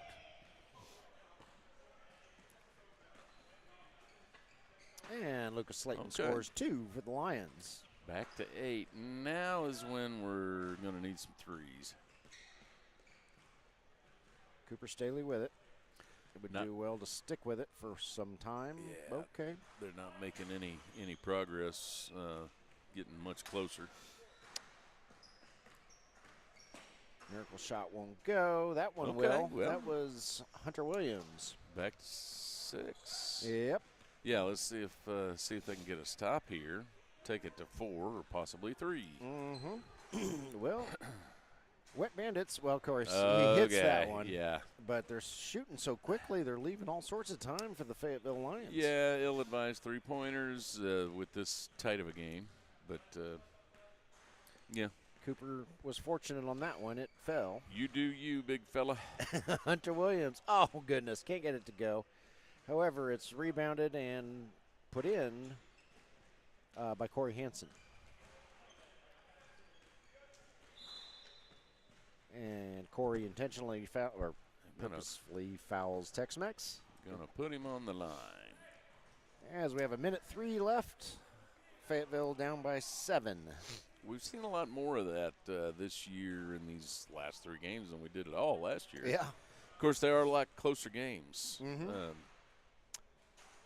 Yep. Tex-Mex can't get the first half of the 1-1 to go, so he does not get a second shot. And here comes Lucas Slayton. Can't get his shot to go. Brett Zimmerman doing his job, collecting the rebound. And the foul. And Brett will go to the line and shoot a 1-1. Now, will he use his club hand or will he use... I bet he will. Yeah, he still gets his fingertips out, so, yeah. And it doesn't appear to be... Yeah. I'm still thinking it's a cooking accident. Yeah, the concrete cast with the rebar in it doesn't seem to be bothering him at all. No, it looks more like a tape job.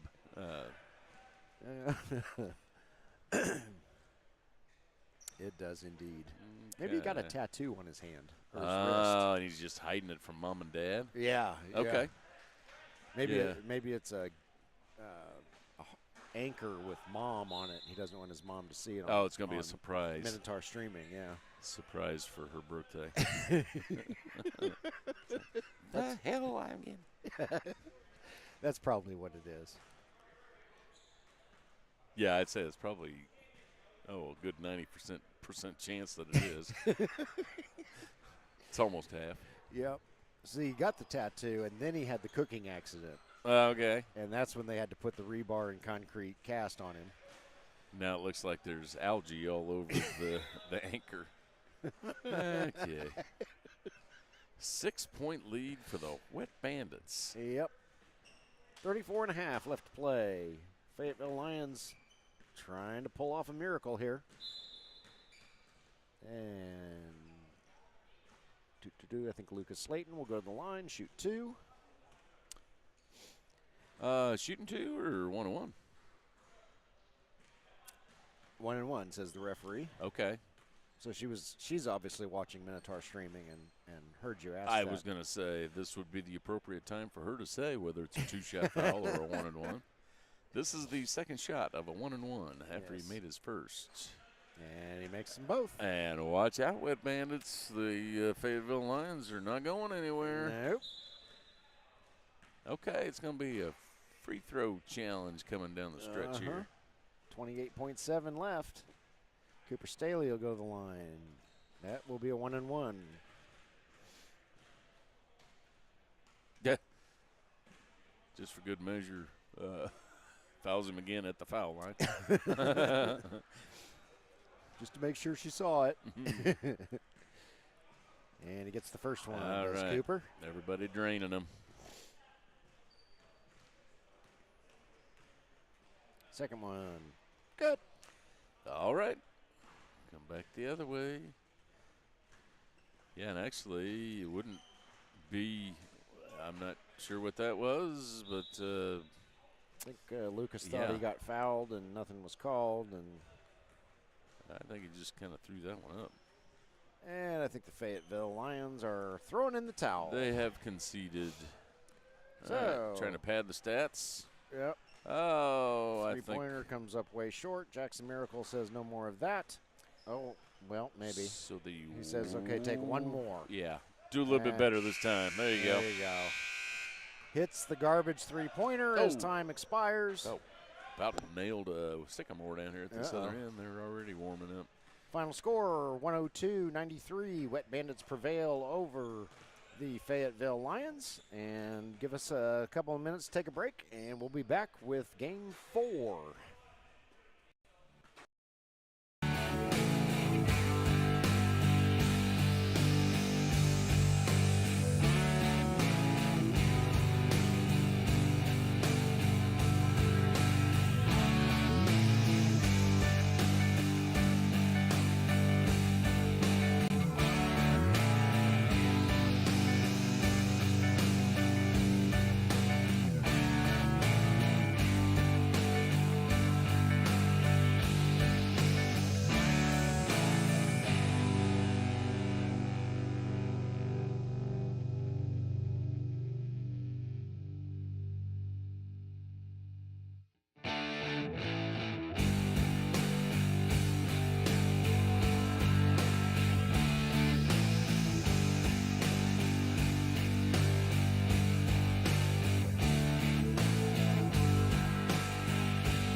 Welcome back to Crossroads Community Church, Bedford, Indiana, as we are getting underway for our fourth and final game, we think.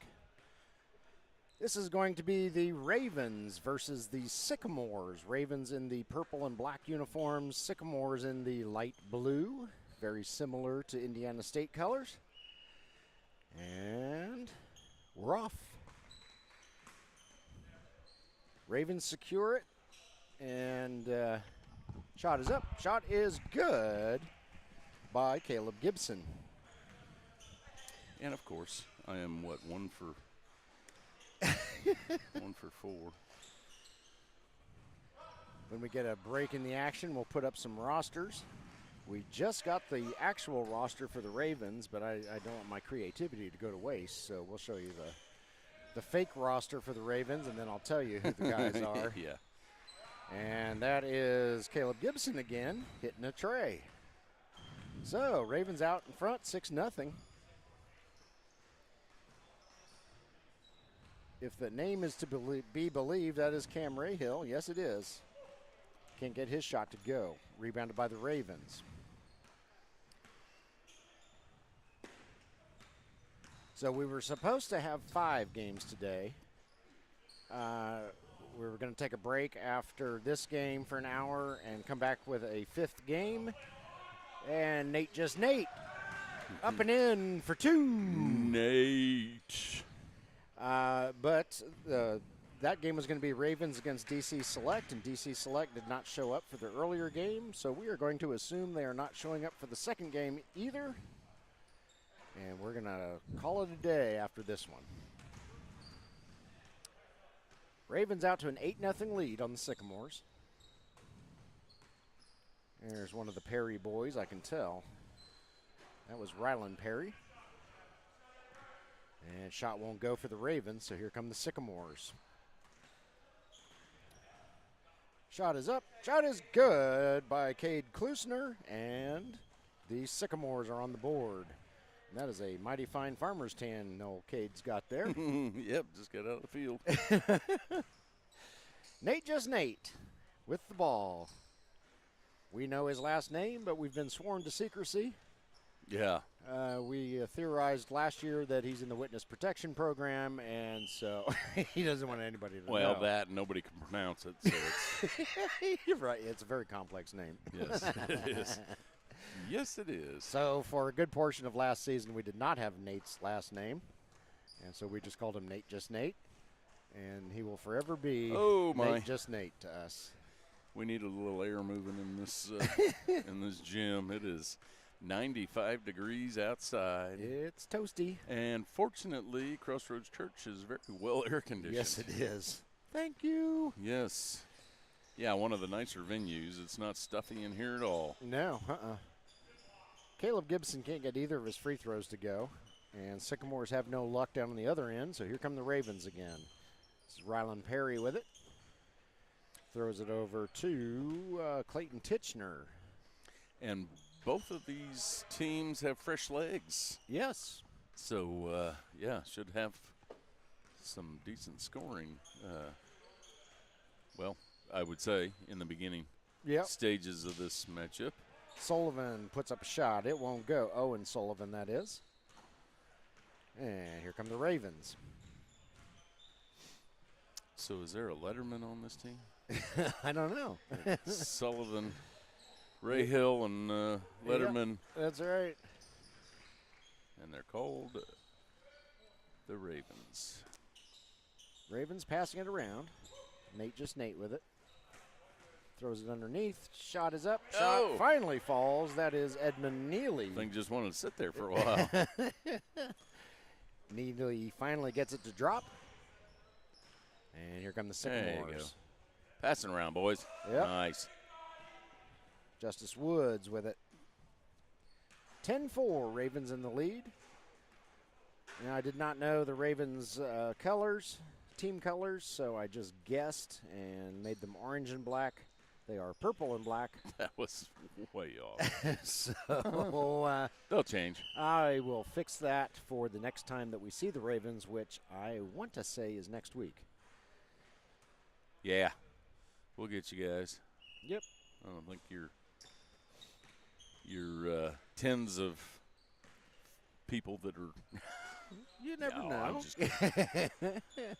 Shot is up. 3-pointer by the big man, Edmund Neely, for the Ravens. Good stroke. Yeah, the Ravens have come out. Yeah, a lot of these guys were on different teams last year. I know you have. We were just discussing that. Now, I'm not sure which teams a lot of these guys were on, but they're kind of an eclectic group from other teams that have played in the past. Mm-hmm. Another 3-pointer by the big man for the Ravens. Kicked ball. And Sullivan fires up a 3 and hits it for the Sycamores. So Owen Sullivan's got the hot hand so far for the men in blue.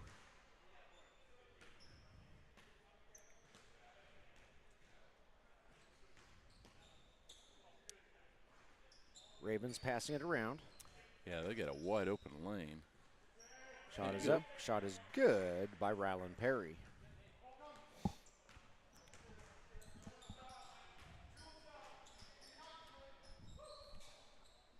Throw it across the way to Michael Bell, and Bell's shot is up and in. I don't recall him in the past. Do you? I do not. He's got a Roper jersey on. I know that's not Deshaun Roper. No. Yes, but that's going to mess me up, I'm sure. Not that it takes much. Nate looking for some space. Kicks it over to Ryland Perry. Back to Nate. There, Nate's got a little space. And ball goes out of bounds. Braxton Barrett awards it to the Ravens. Braxton is back in his role as referee after we saw him play a couple of basketball games for the Fayetteville Lions. Yeah, he's got a full day today. The man has gotten his steps in today, that's for sure. And I believe, was that Scotty telling us that Braxton was wanting to be an official someday? Yeah. Okay. Yeah, he's working on getting accredited, I believe, for high school games is what Scotty said, but I could be mistaken. Yeah. 3-pointer up. Oh, does not go. I thought he had it. Doesn't go. So he is call that a sadist? Apparently, yes. He likes self. Yeah. Or perhaps he's deaf and he doesn't care what people yell at him. But Yeah. No, I think he can hear just fine, and he hopefully has thick skin. You're going to need it, buddy. Yeah. Officials are not generally welcomed warmly at any sporting event. So, Nope. Yeah. In fact, if you go to an Indy Fuel game, as soon as the officials come out of the locker room and skate across the ice, the fans start booing. Yeah, you can't be an official and take things personally, that's for sure. Yeah. The poor guys haven't even called anything yet. The game hasn't started, and they're already getting booed by the fans. Yeah. Yeah, they're predetermining the calls that are going to be on the ice. Yep. Sycamores pass it around, and who was that? Turn around, 21. Well, Kate Klusner. we could flip up the rosters here. I don't think we're going to get too big a break. Maybe after the next hoop here. Alrighty. Shot is up. Shot is good. How about this? Caleb Gibson with it. Sycamores are Cam Rahill, Michael Bell, Blaine Johnson, Peyton Moore, Cade Klusner, Owen Sullivan, Tommy Simcox, and Justice Woods. And for the Ravens, we have Edgar, Allen, Poe, Lenore, and John Harbaugh. Yeah. No field goals for Justin Tucker, and No. thank goodness that Ray Lewis is not playing today. That's right. It could be become a bloody mess out there. So the actual roster that was handed to me right before the game is Nate, Braden Perry, Ryland Perry, Clayton Titchener, Caleb Gibson, Jay Skinner, and Edmund Neely. We will update that roster, of course, for the next time that we see the Ravens. Bell lays it up and in. Sweet pass. Almost stolen there by the Sycamores. And here come the Ravens. Gibson going to fire up a three. Got it. Caleb Gibson hits it from far, far away. Yeah, that is quite the farmer's tan that Caden Kluster's got going on there. Uh-huh. Did he go to the farmer's tanning salon I for think that? so. If nobody knows what I'm talking about, check out Saturday Night Live and the farmer's tanning salon. It is hilarious. That ages me. Yeah, Nate, from just back Nate. in the 80s, I want to say, maybe early 90s. Yeah. Most of these, I would say all of these kids were not alive back then. Oh, yeah. No, definitely not. Cam Rahill fires up a shot. Won't go. Scrum for the rebound. Ball goes out of bounds. Last touch by the No. Braxton Barrett says no, no, no. Well, now it goes over to the Ravens, so it's all a moot point. Nate with it. All right, Nate, let's see what you got. He needs help. Tries to get it over to Perry. Ball goes out of bounds. Could not handle it. Michael Bell brings it up the floor for the Sycamores.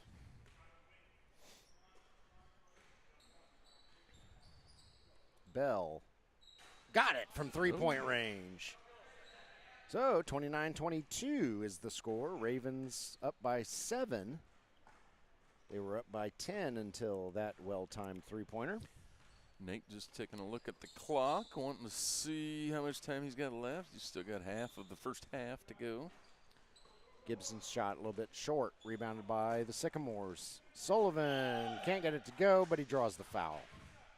So Owen Sullivan will go to the line to shoot 2.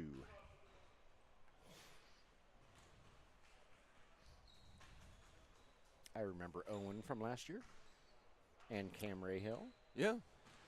and Tommy Simcox, and Justice Woods.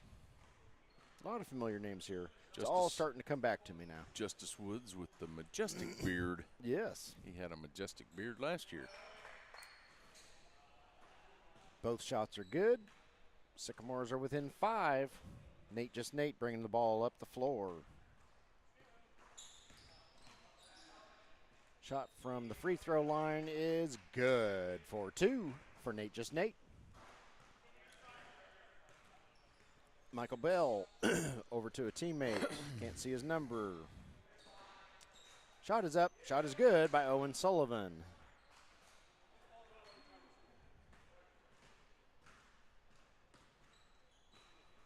Nate with it. Trying to find an opening. Yep. Butt bump his way a little bit closer. And nice job by Cam Rahill picking that one off. Cam's going to shoot. Cam's going to score. He raced down that track and got it, picked up the ball down. He did before indeed. It went out. Like he's in a time trial. Oh, boy. Okay, whistle on the floor. Foul was called on the floor. It'll stay with the Ravens. Inbound pass. Ravens passing it around. One dribble. Shoot. Score does Mr. Gibson. Nice shot. And Caleb Gibson is having himself quite a game so far. I think it's the game-approved sweats. It could be. Yeah. It's a little toasty outside for sweats. I was going to say, he's making me hot just looking at him. Yeah. Yeah, luckily it's air conditioned in here. Yeah.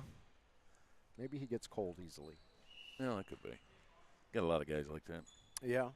One player for the Indiana Lions who we've covered for several years, Mike Carter. Mike Carter. Always wears long sleeves, and that is because he is always cold. So, yeah, dead of summer, Indiana Lions are playing a basketball game. Mike's out there in long sleeves. Yeah.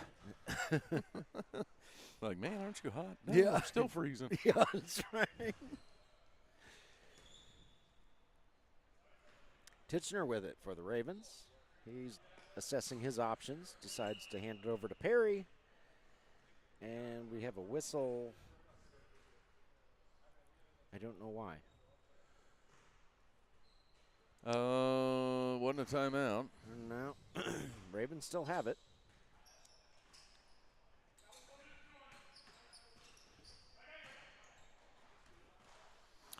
Trying to find some, trying to find an opening somewhere.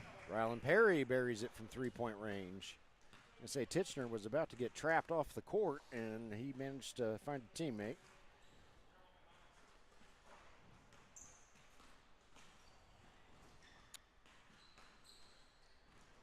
Sycamores now passing it around. 3-pointer, too long, rebounded by the Ravens. Edmund Neely gets the board on that one. Rylan Perry with it. Rylan kicks it over. Who is that over there? Neely. And now, stop throwing it around, guys. That's Nate, just Nate. Somebody just dribble for a while. That's right. There's Rylan all by himself. Lays it up and in for 2. Good play. So, yeah, Jim and I were talking in one of the previous games about, where did Braden Perry go? BP. We knew him from the Wet Bandits last year. Yeah, and I found him. He's on the Ravens. Okay. Yeah, and I like the fact that the Ravens are playing a 2-3 defense. They're, trying to keep the Sycamores out of the lane, which is nice. And I believe the Sycamores are playing some sort of zone as well. Oh, okay. It sure makes it easy, especially when you're going up and down, if you've got to play man-to-man and follow a guy. It's going to wear you out real quick, especially if they do any kind of motion. Did we catch a foul on that or just get kicked? Just got out of bounds. That shot didn't go. And here come the Ravens. Nate, just Nate. He wasn't going to wait for everybody. Does not go in. Sometimes you got to wait for your teammates. And here come the Sycamores. That layup is up and good, and that, I believe, was Cade Klusner. Yes, I see the farmer's tan now. Yep. Yeah, his farmer's tan is quite blinding. I've talked in the past about special sight points on players or visual markers on them. Usually it's, like these two fellows with a headband. I'm trying to keep them up straight, and in Cade's case, that's visual marker is going to be the farmer's tan. Yeah, you're glowing in the dark. That's all right. Better than getting skin cancer. That's true. Titchener with it. Throws it over to Neely. Neely's going to fire one up. It won't go. Rebounded by the Sycamores. Michael Bell with it. Yeah, Bell wanted to kick it out, but I don't think they were aware. All right. Peyton Moore hits one. Yeah, I foresee this one being a tight game all the way through, too. Yeah. Got two very evenly matched teams. 40-37. Ravens holding on for dear life to a 3-point lead.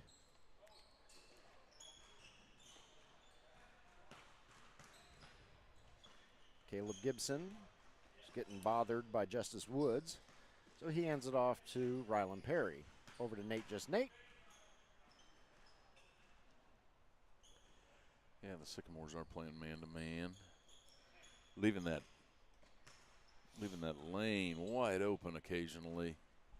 That, boy, if the Ravens could take advantage of that and get a backdoor pass. Mm-hmm. Long possession for the Ravens. There is no shot clock in the IBL ProAm, so they can do this all day long if they want to. And Gibson gets it knocked away by Woods, but he gets it right back. And Gibson, boy, that wasn't pretty. He didn't need to double pump on that one. Ball goes out of bounds over to the Sycamores. So all of that for nothing for the Ravens. We're under 3 minutes left in the first half. 40-37, Ravens in the lead. Sycamores passing it around. Yeah, find an open man. There goes Cade. His shot won't go. Rebounded by Nate. Nate goes off of his leg. Justice Woods reels it in, throws it up. No dice. A little too much spin, but his teammate. That's Cade. That is Cade. Cleans it up for him. Silly me, I was looking for a number. I should have just looked for the 10. Yeah, just look for the arms.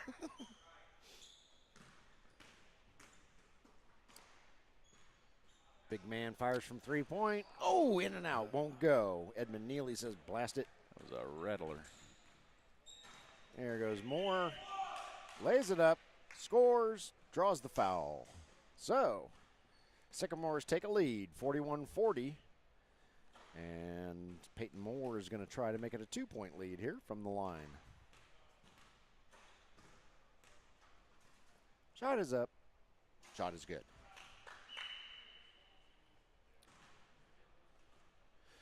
And we got a timeout. Timeout on the floor. So Jim and I are going to take a quick break, and we'll be back.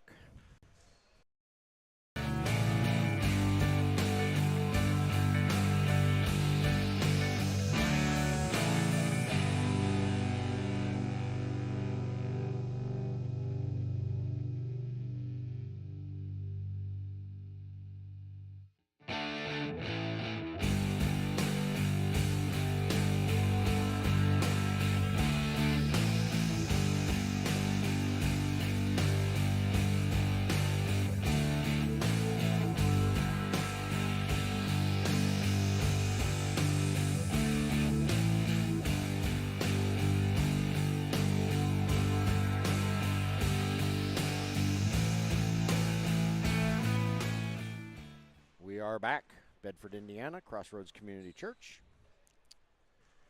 Coming out of the timeout, just over 2 minutes left in the first half. 42-40, Sycamores have fought their way back into this one and hold a 2-point lead over the Ravens. Oh, there's and another they steal steal. the ball. Moore all by himself, up and Oh, in. almost got it. Almost got the dunk, but he got the lay-in anyway. Yep. 44-40. Ravens in the purple and black. Sycamores in the Indiana State blue. Nate with the ball. Nice spin move. Shoots. Too much mustard. Rebounded by Justice Wood. There's Blaine Johnson. Throws across to Justice. Justice assessing his options. Decides to back up and reassess. Yes. Over to Cade. Cade drives to the basket, shoots and scores. Ball was almost stolen by Johnson. Yeah, it was very close. Ravens hang on. Yeah, I'm surprised at the height that the Ravens have, that they're not stopping the Sycamores down in the lane. Mm-hmm. I think the Sycamores might be quicker than the Ravens for the most part. That is probably true, yeah. Shot is up and good by Edmund Neely, and he draws the foul. So, yeah, the Ravens have got some size, but Sycamores have some speedy fellas. Shot is good. Yep. What was it, team that speed kills? I'm thinking football. Yeah, I'm they blocking were all on it. really fast. Yep. Shot is up. Shot is good for the Sycamores.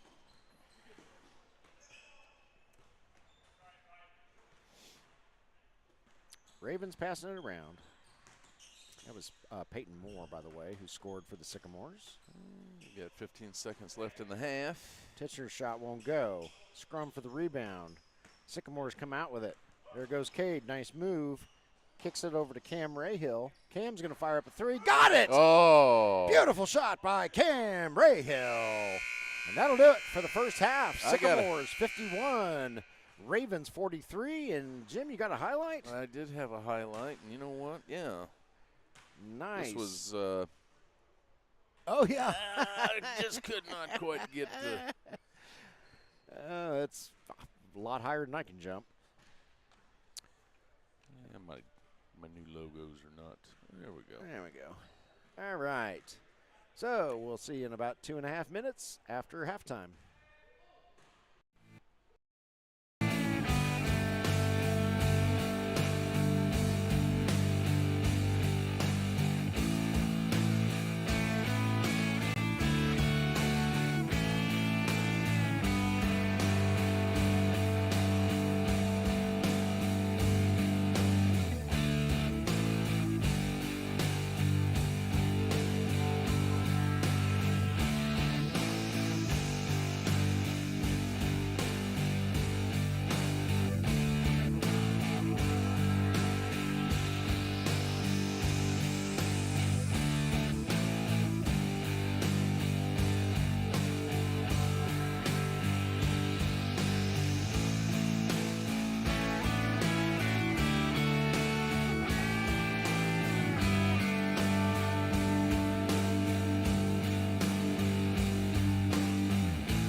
are back. Crossroads Community Church, Bedford, Indiana, coming out of halftime as the Sycamores in the Indiana State blue uniforms have the ball and the lead 51-43 over the Ravens, who are in the purple and black uniforms. And shot won't go, and it's reeled in by Edmund Neely for the Ravens. So Ravens got out to a quick lead in this one, but the Sycamores just kept working their way back. Yeah, they've used that speed to their advantage. Mm-hmm. Got a couple steals here and there, and doesn't hurt that you get Sullivan, Ray Hall, and Letterman Racing behind you. Gibson's first shot up and good for the Ravens.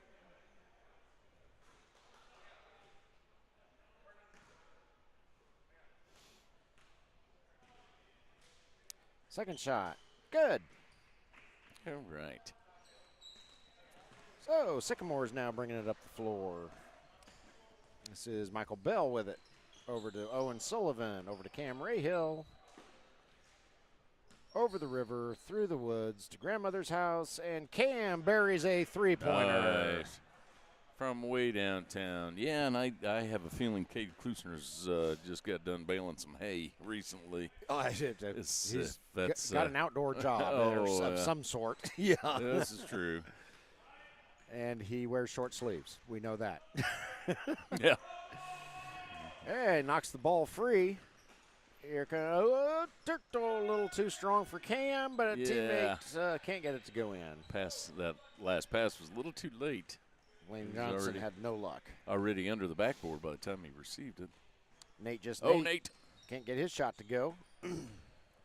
Rebounded by Neely. Neely puts up a shot. It won't go. Rebounded by Titchener.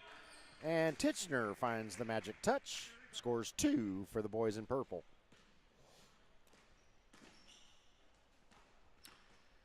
Owen over to Cam. Cam fires up a three-pointer. Goodness sakes. Wow. Cam Rayhill is on fuego. They're, coming out of halftime. Spreading out that lead a little bit. Yep. It's up to a double-digit lead for the Sycamores. Gibson fires up a three. It's short. It's rebounded by Cade. Cade throws it over to Cam Rayhill. Rayhill spins and decides, nah.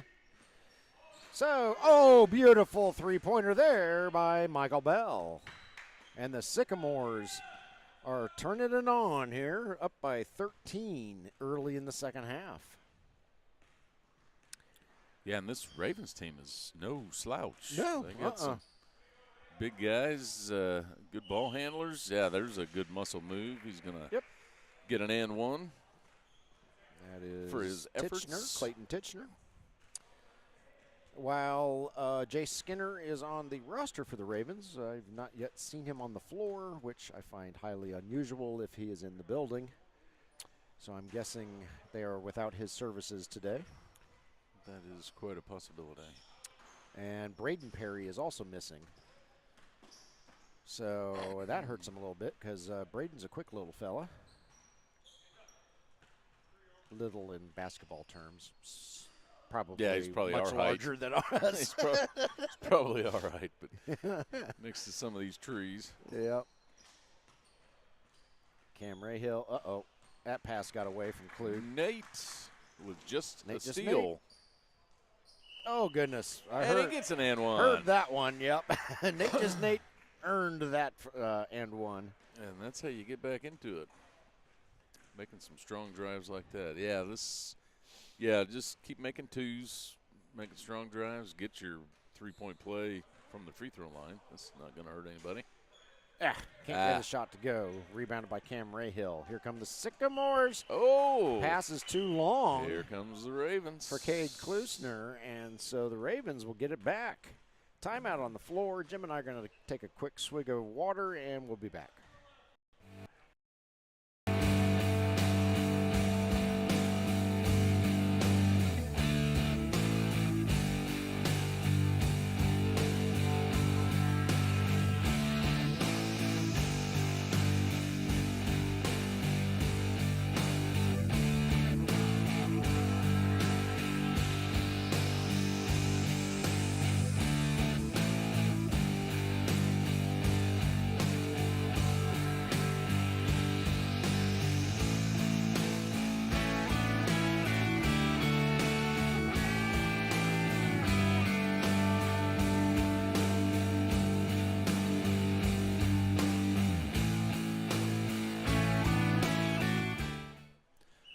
Welcome back to Crossroads Community Church, Bedford, Indiana.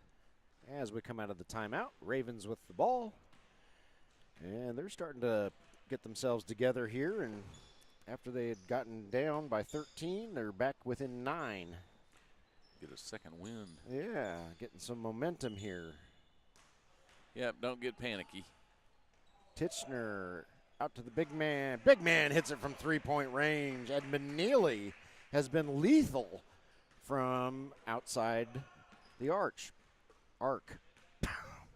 Well, he's technically outside the arch, too, because he's not in St. Louis. They have the golden arc. We have the golden arch. I'm tired. Shut up. Here at McDowell's. That's right. Uh-oh, nice steal there by Cam Rahill. He's all by himself. He's going to lay it up and in for 2 for the Sycamores. No dunk on that one. Yeah, No. Cam says, what do you expect? Yeah, probably 5'11". Yep. Sycamores push their lead back out to 11. Rylan Perry with it. Nope. He's going to kick it out to Neely. Oh, Neely can't find the touch on that one, but Perry with the rebound. Over to Titchener. Titchener buries a three-pointer. Clayton Titchener. It's not his first three-pointer in this game either. These big fellows can shoot. Bell with it. Throws it underneath. Klusner shoots and scores. Rack up some twos. 10-point difference now, 67-57. Sycamores in the lead over the Ravens. Sycamores in blue, Ravens in purple and black. Rylan Perry with it. Rylan Perry steal. no longer with it. Long pass. That shouldn't have been passed. Okay, got lucky. Should have grabbed that one instead of swatting it away. Yeah, I thought Gibson had an easy interception there, but instead he knocked it down, went out of bounds. It'll stay with the Sycamores. He's a linebacker with the clubbed hands. That's right. That's the way you keep him on offense. Or keep him on defense. Knock it down. Peyton Moore shoots. Ugh, won't go. Oh, nice cleanup there by Cade Klusner. Nate bringing it up the floor. 14.5 and counting in the second half. Running clock. Nate shoots and scores. He's going to keep a minute. Yep. Back to 10. Yeah, this Sycamore teams is just keeping it at arm's length and stretching it out as best they can. Not getting stupid and throwing up threes for no reason. Oh, beautiful shot there by Michael Bell, and he hits a three.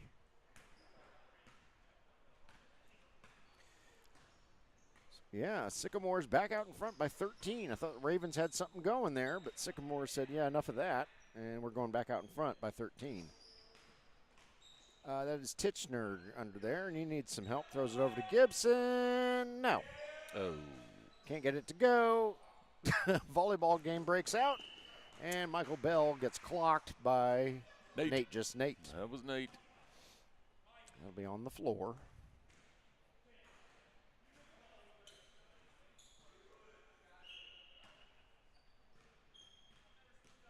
So if you're just joining us, we were scheduled to take an hour break after this game and come back with one more game, which is going to be Ravens versus DC Select. Oh, we got 3 shots on the floor.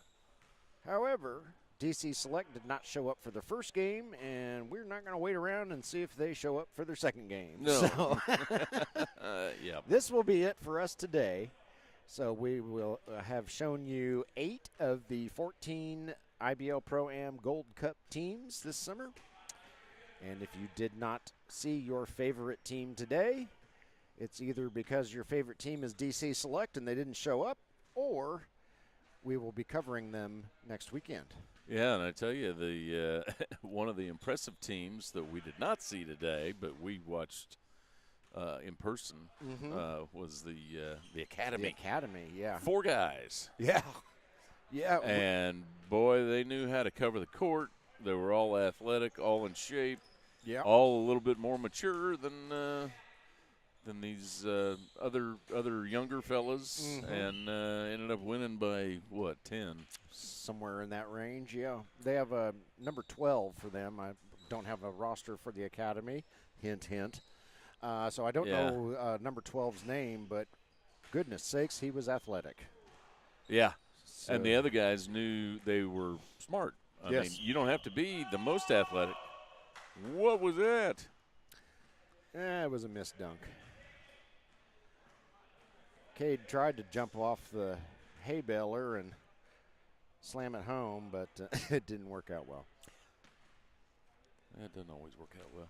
Yeah, I'm kind of curious to see how the academy does, whether they always play with 4 or if,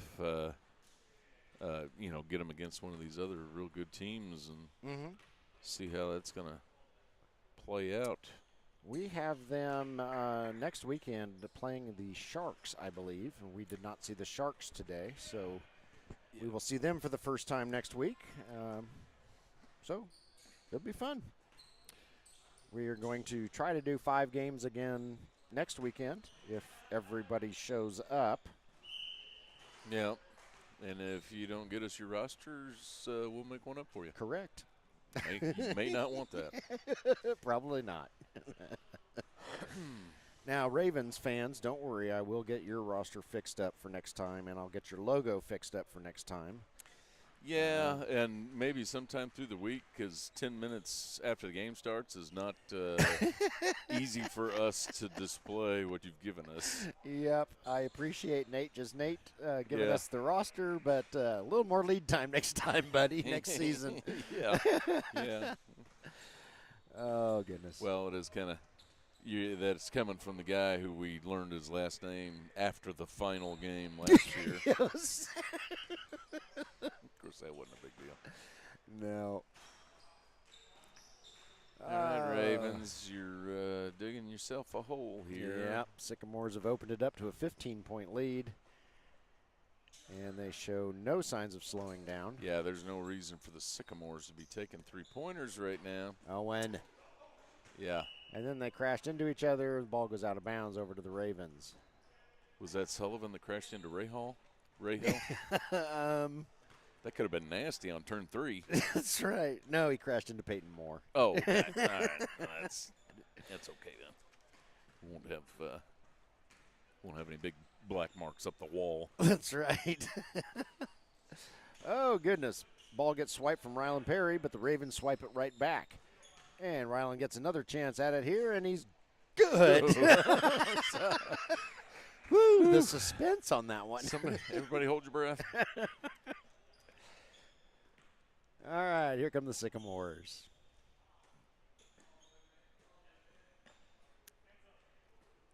Passing it around. Sycamores obviously in absolutely no hurry. There is no shot clock in the IBL ProAm. So they can do this all week if they want to. Shot won't take go. your time. Justice Woods reels it in. Cam Rahill's going to fire one up. No, does not have the magic touch on that one. There's still no need for all those threes. Get a good shot. Yeah. Yeah, the Sycamores right now just need to play within themselves. Nate finds a wide open Titchener. And Titchener scores the easiest bucket he'll ever have. Yeah, and you're right, Jim. You start fooling around and you'll later learn the consequences of shooting unnecessary threes. I think that's what that newer adage is. I've heard it said a different way, but probably not best to repeat it in that fashion in this building. Mess about and later learn the consequences. Yes. I, for one, do not care to get struck down by lightning. Yeah, there's got to be a shorter way to say that.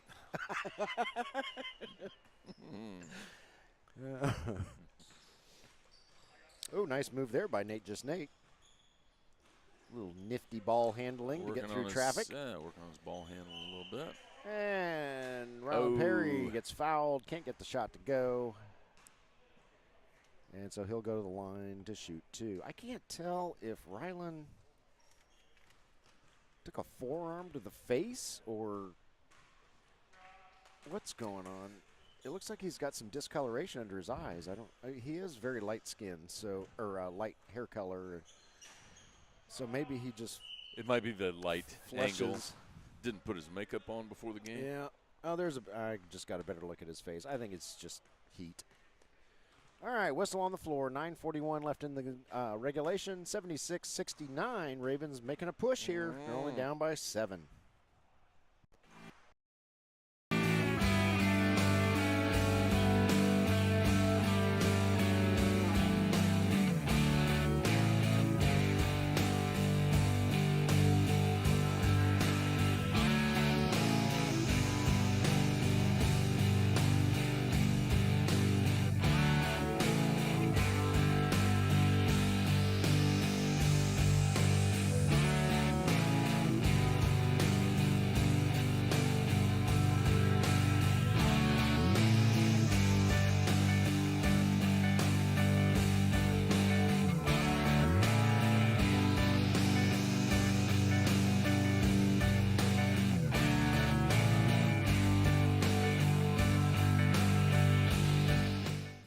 We're back. Crossroads Community Church, Bedford, Indiana. Coming out of the timeout. We've got the Sycamores in blue. I thought Titchener was motioning up here for something. Apparently not. Have they heard our broadcast and they're coming to get us? Yeah. It could be. Ravens in purple and black. It will be Sycamores ball. They have a 76-69 lead. It was up to 15, and then they started messing about and are starting to learn the consequences. Yes. Because they just messed about again, and the Ravens can now close this thing to within 5. Yeah, it was 15 not long ago, wasn't it? No, it was not. And then as Jim pointed out, oh, Ryland Perry from far, far away. And we're within 4. So Yes, as Jim said earlier, unnecessary three-pointers were attempted by the Sycamores. Yeah. And suddenly they there you go. lost. Justice got the memo. Yep. Suddenly they lost 11 points from their lead. Yeah, when you lose your momentum and you start missing stuff, just get a try to work in for a layup and get your confidence back. Sometimes the rhythm just gets off. Yep. Gibson shoots. And Got we're it. within 2. Look out. We thought we had a blowout on our hands. We're going to have to start paying attention again, Jim. Yeah. Sycamores passing it around. Moore from the free throw line sinks it. 78-74, Sycamores in the lead. Yeah, I would say for both teams, knock off the threes, get some good high percentage shots, and take this thing down to the wire. Uh-oh. Ravens lose the handle. Cam Rahill over to Moore, who was tackled by Gibson. Once again, that was a little late for the pass on that one. Yeah. I think Cam Rahill was waiting to see what Gibson was going to do, and Gibson didn't show his hand until the last second. Yeah, Rahill just got rear-ended.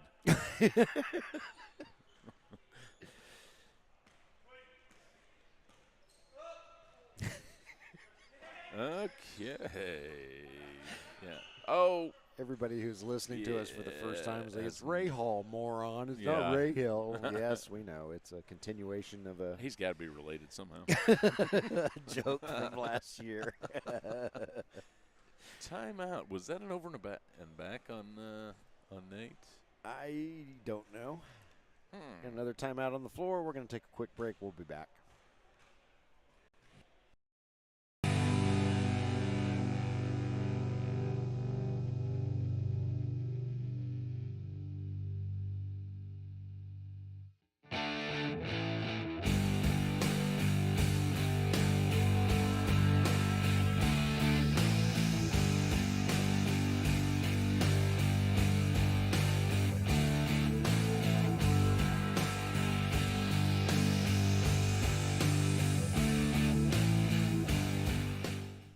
Back. Crossroads Community Church, Bedford, Indiana. By now, if you've watched us all day, you know the drill. Sycamores in blue, Ravens in purple, and Rylan Perry cannot get his shot to go, but Titchener gets the rebound. Gibson fires up a shot, too short. Justice Woods brings it in for the Sycamores. Here come the boys in blue. I believe that is Bell. It is indeed. Michael Bell with it. And Nate steals it. Got a little too cute. Goodness sakes, Nate's got some speed. Oh, Nate. Oh, goodness. Can't get his shot to go in. Can't get his tip in to go. Yeah, he was not happy with himself after that one. That was right on the edge. And Moore puts up a shot and hits it. And the Sycamores are starting to lengthen the lead a little bit again. Gibson bringing the ball up the floor. He's guarded by Peyton Moore. Looking for some help. Throws it over to Titchener. Titchener moves to the bucket. Nice. Can't get it to go, though. Well, that was a good move. Cam Rahill all by himself. Lays it up and in. Yeah, Edmund Neely had no chance of catching up to Cam. No, he's pretty quick. He had to pedal down. Yep. Oh, boy. Caleb Gibson with it. Now Titchener back to Gibson. Shot is up. Hey, that's more. That is more in Gibson's range, though. I don't mind that shot. Nice rebound by Rylan Perry. Rylan's going to fire up a three, and he hits it. Nice. And that could not be any better timed as things were starting to slip away from the Ravens there. Now they're back in business. Now you still don't need threes, guys. But Ravens have tightened up their defense. They're playing a nice 2-3 zone. Peyton Moore nails it. Three-pointer for Peyton.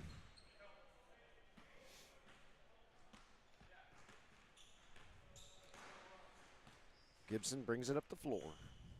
85-77. We dip under the 5-minute mark left in regulation. Running clock, except in the last 2 minutes and when timeouts are called on the floor. Three-pointer by Gibson up, no good. Reeled in by Cade. Cade's going to take it coast to coast. There you go. And lay it up and in. Cade Klusner for two. Lead is back out to 10. A little bit of breathing room for the Sycamores. Rylan Perry looking for some space. Instead, he draws a foul. And I think it is the lighting, Jim, and just the natural coloring in his face when he gets warm. Looks like he's got black eyes. Yeah. Looks like he was somebody punched him. Was in a car wreck or something. That's what I was worried about. Or at least that's the story I'm sticking to. That's right. Ran into a door. Yeah. Yeah, you should see the other guy, my brother Braden. Yeah. Yep. He couldn't even show up today. Shot is up. Shot is good. Three-pointer there by Michael Bell. Stretched it back out again. Boy, the Ravens got close. But they sure did. Sycamores, they were on kind of a dry spell there and let the Ravens back in, and now they're kind of back to where they were. Yep. Titchener thinks about a three, decides to bring it closer, shoots and scores. Clayton Titchener having a nice game today.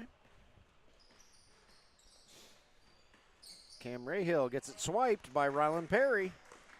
And whoa! And there's nobody there to collect Nate's. A lot of spin on all those passes. Yep, the pass to Nate was too long. He tried to save it, and there was nobody there to collect it on the other end. Shot is up, no good by the Sycamores. 9-point lead, just over 3 minutes left. Still within striking distance for the Ravens. Gibson, no. Peyton Moore bringing it up the floor. The basket acts as a door. Yeah, just get some quick hoops here. Ravens go. starting to soar. Okay, I'm done. Yeah. Good. It was becoming a bore. I was inspired by almost- Edgar Allan Poe. I was ready to snore. Quoth the raven, nevermore. Oh, who thought we'd get some literature mixed in with basketball today? Yeah. Next week, Moby Dick. Can only imagine where that one's going. Shot is up by Ryland Perry. It won't go. Titchener battling for the rebound, and no. Yeah, I think we're walking. We're walking a lot now. I think Ravens have pretty well conceded. Michael Bell with 2 for the Sycamores. Sycamores up by 11. Now they're up by 13. 2 more for Mr. Bell. Just over a minute and a half left, and everybody except Nate seems to be done Nate for the trying Ravens. to draw a foul on that three-pointer. Three-pointer won't go. Oh, dude. Michael Bell throws it off of Nate's feet, out of bounds, over to the Sycamores.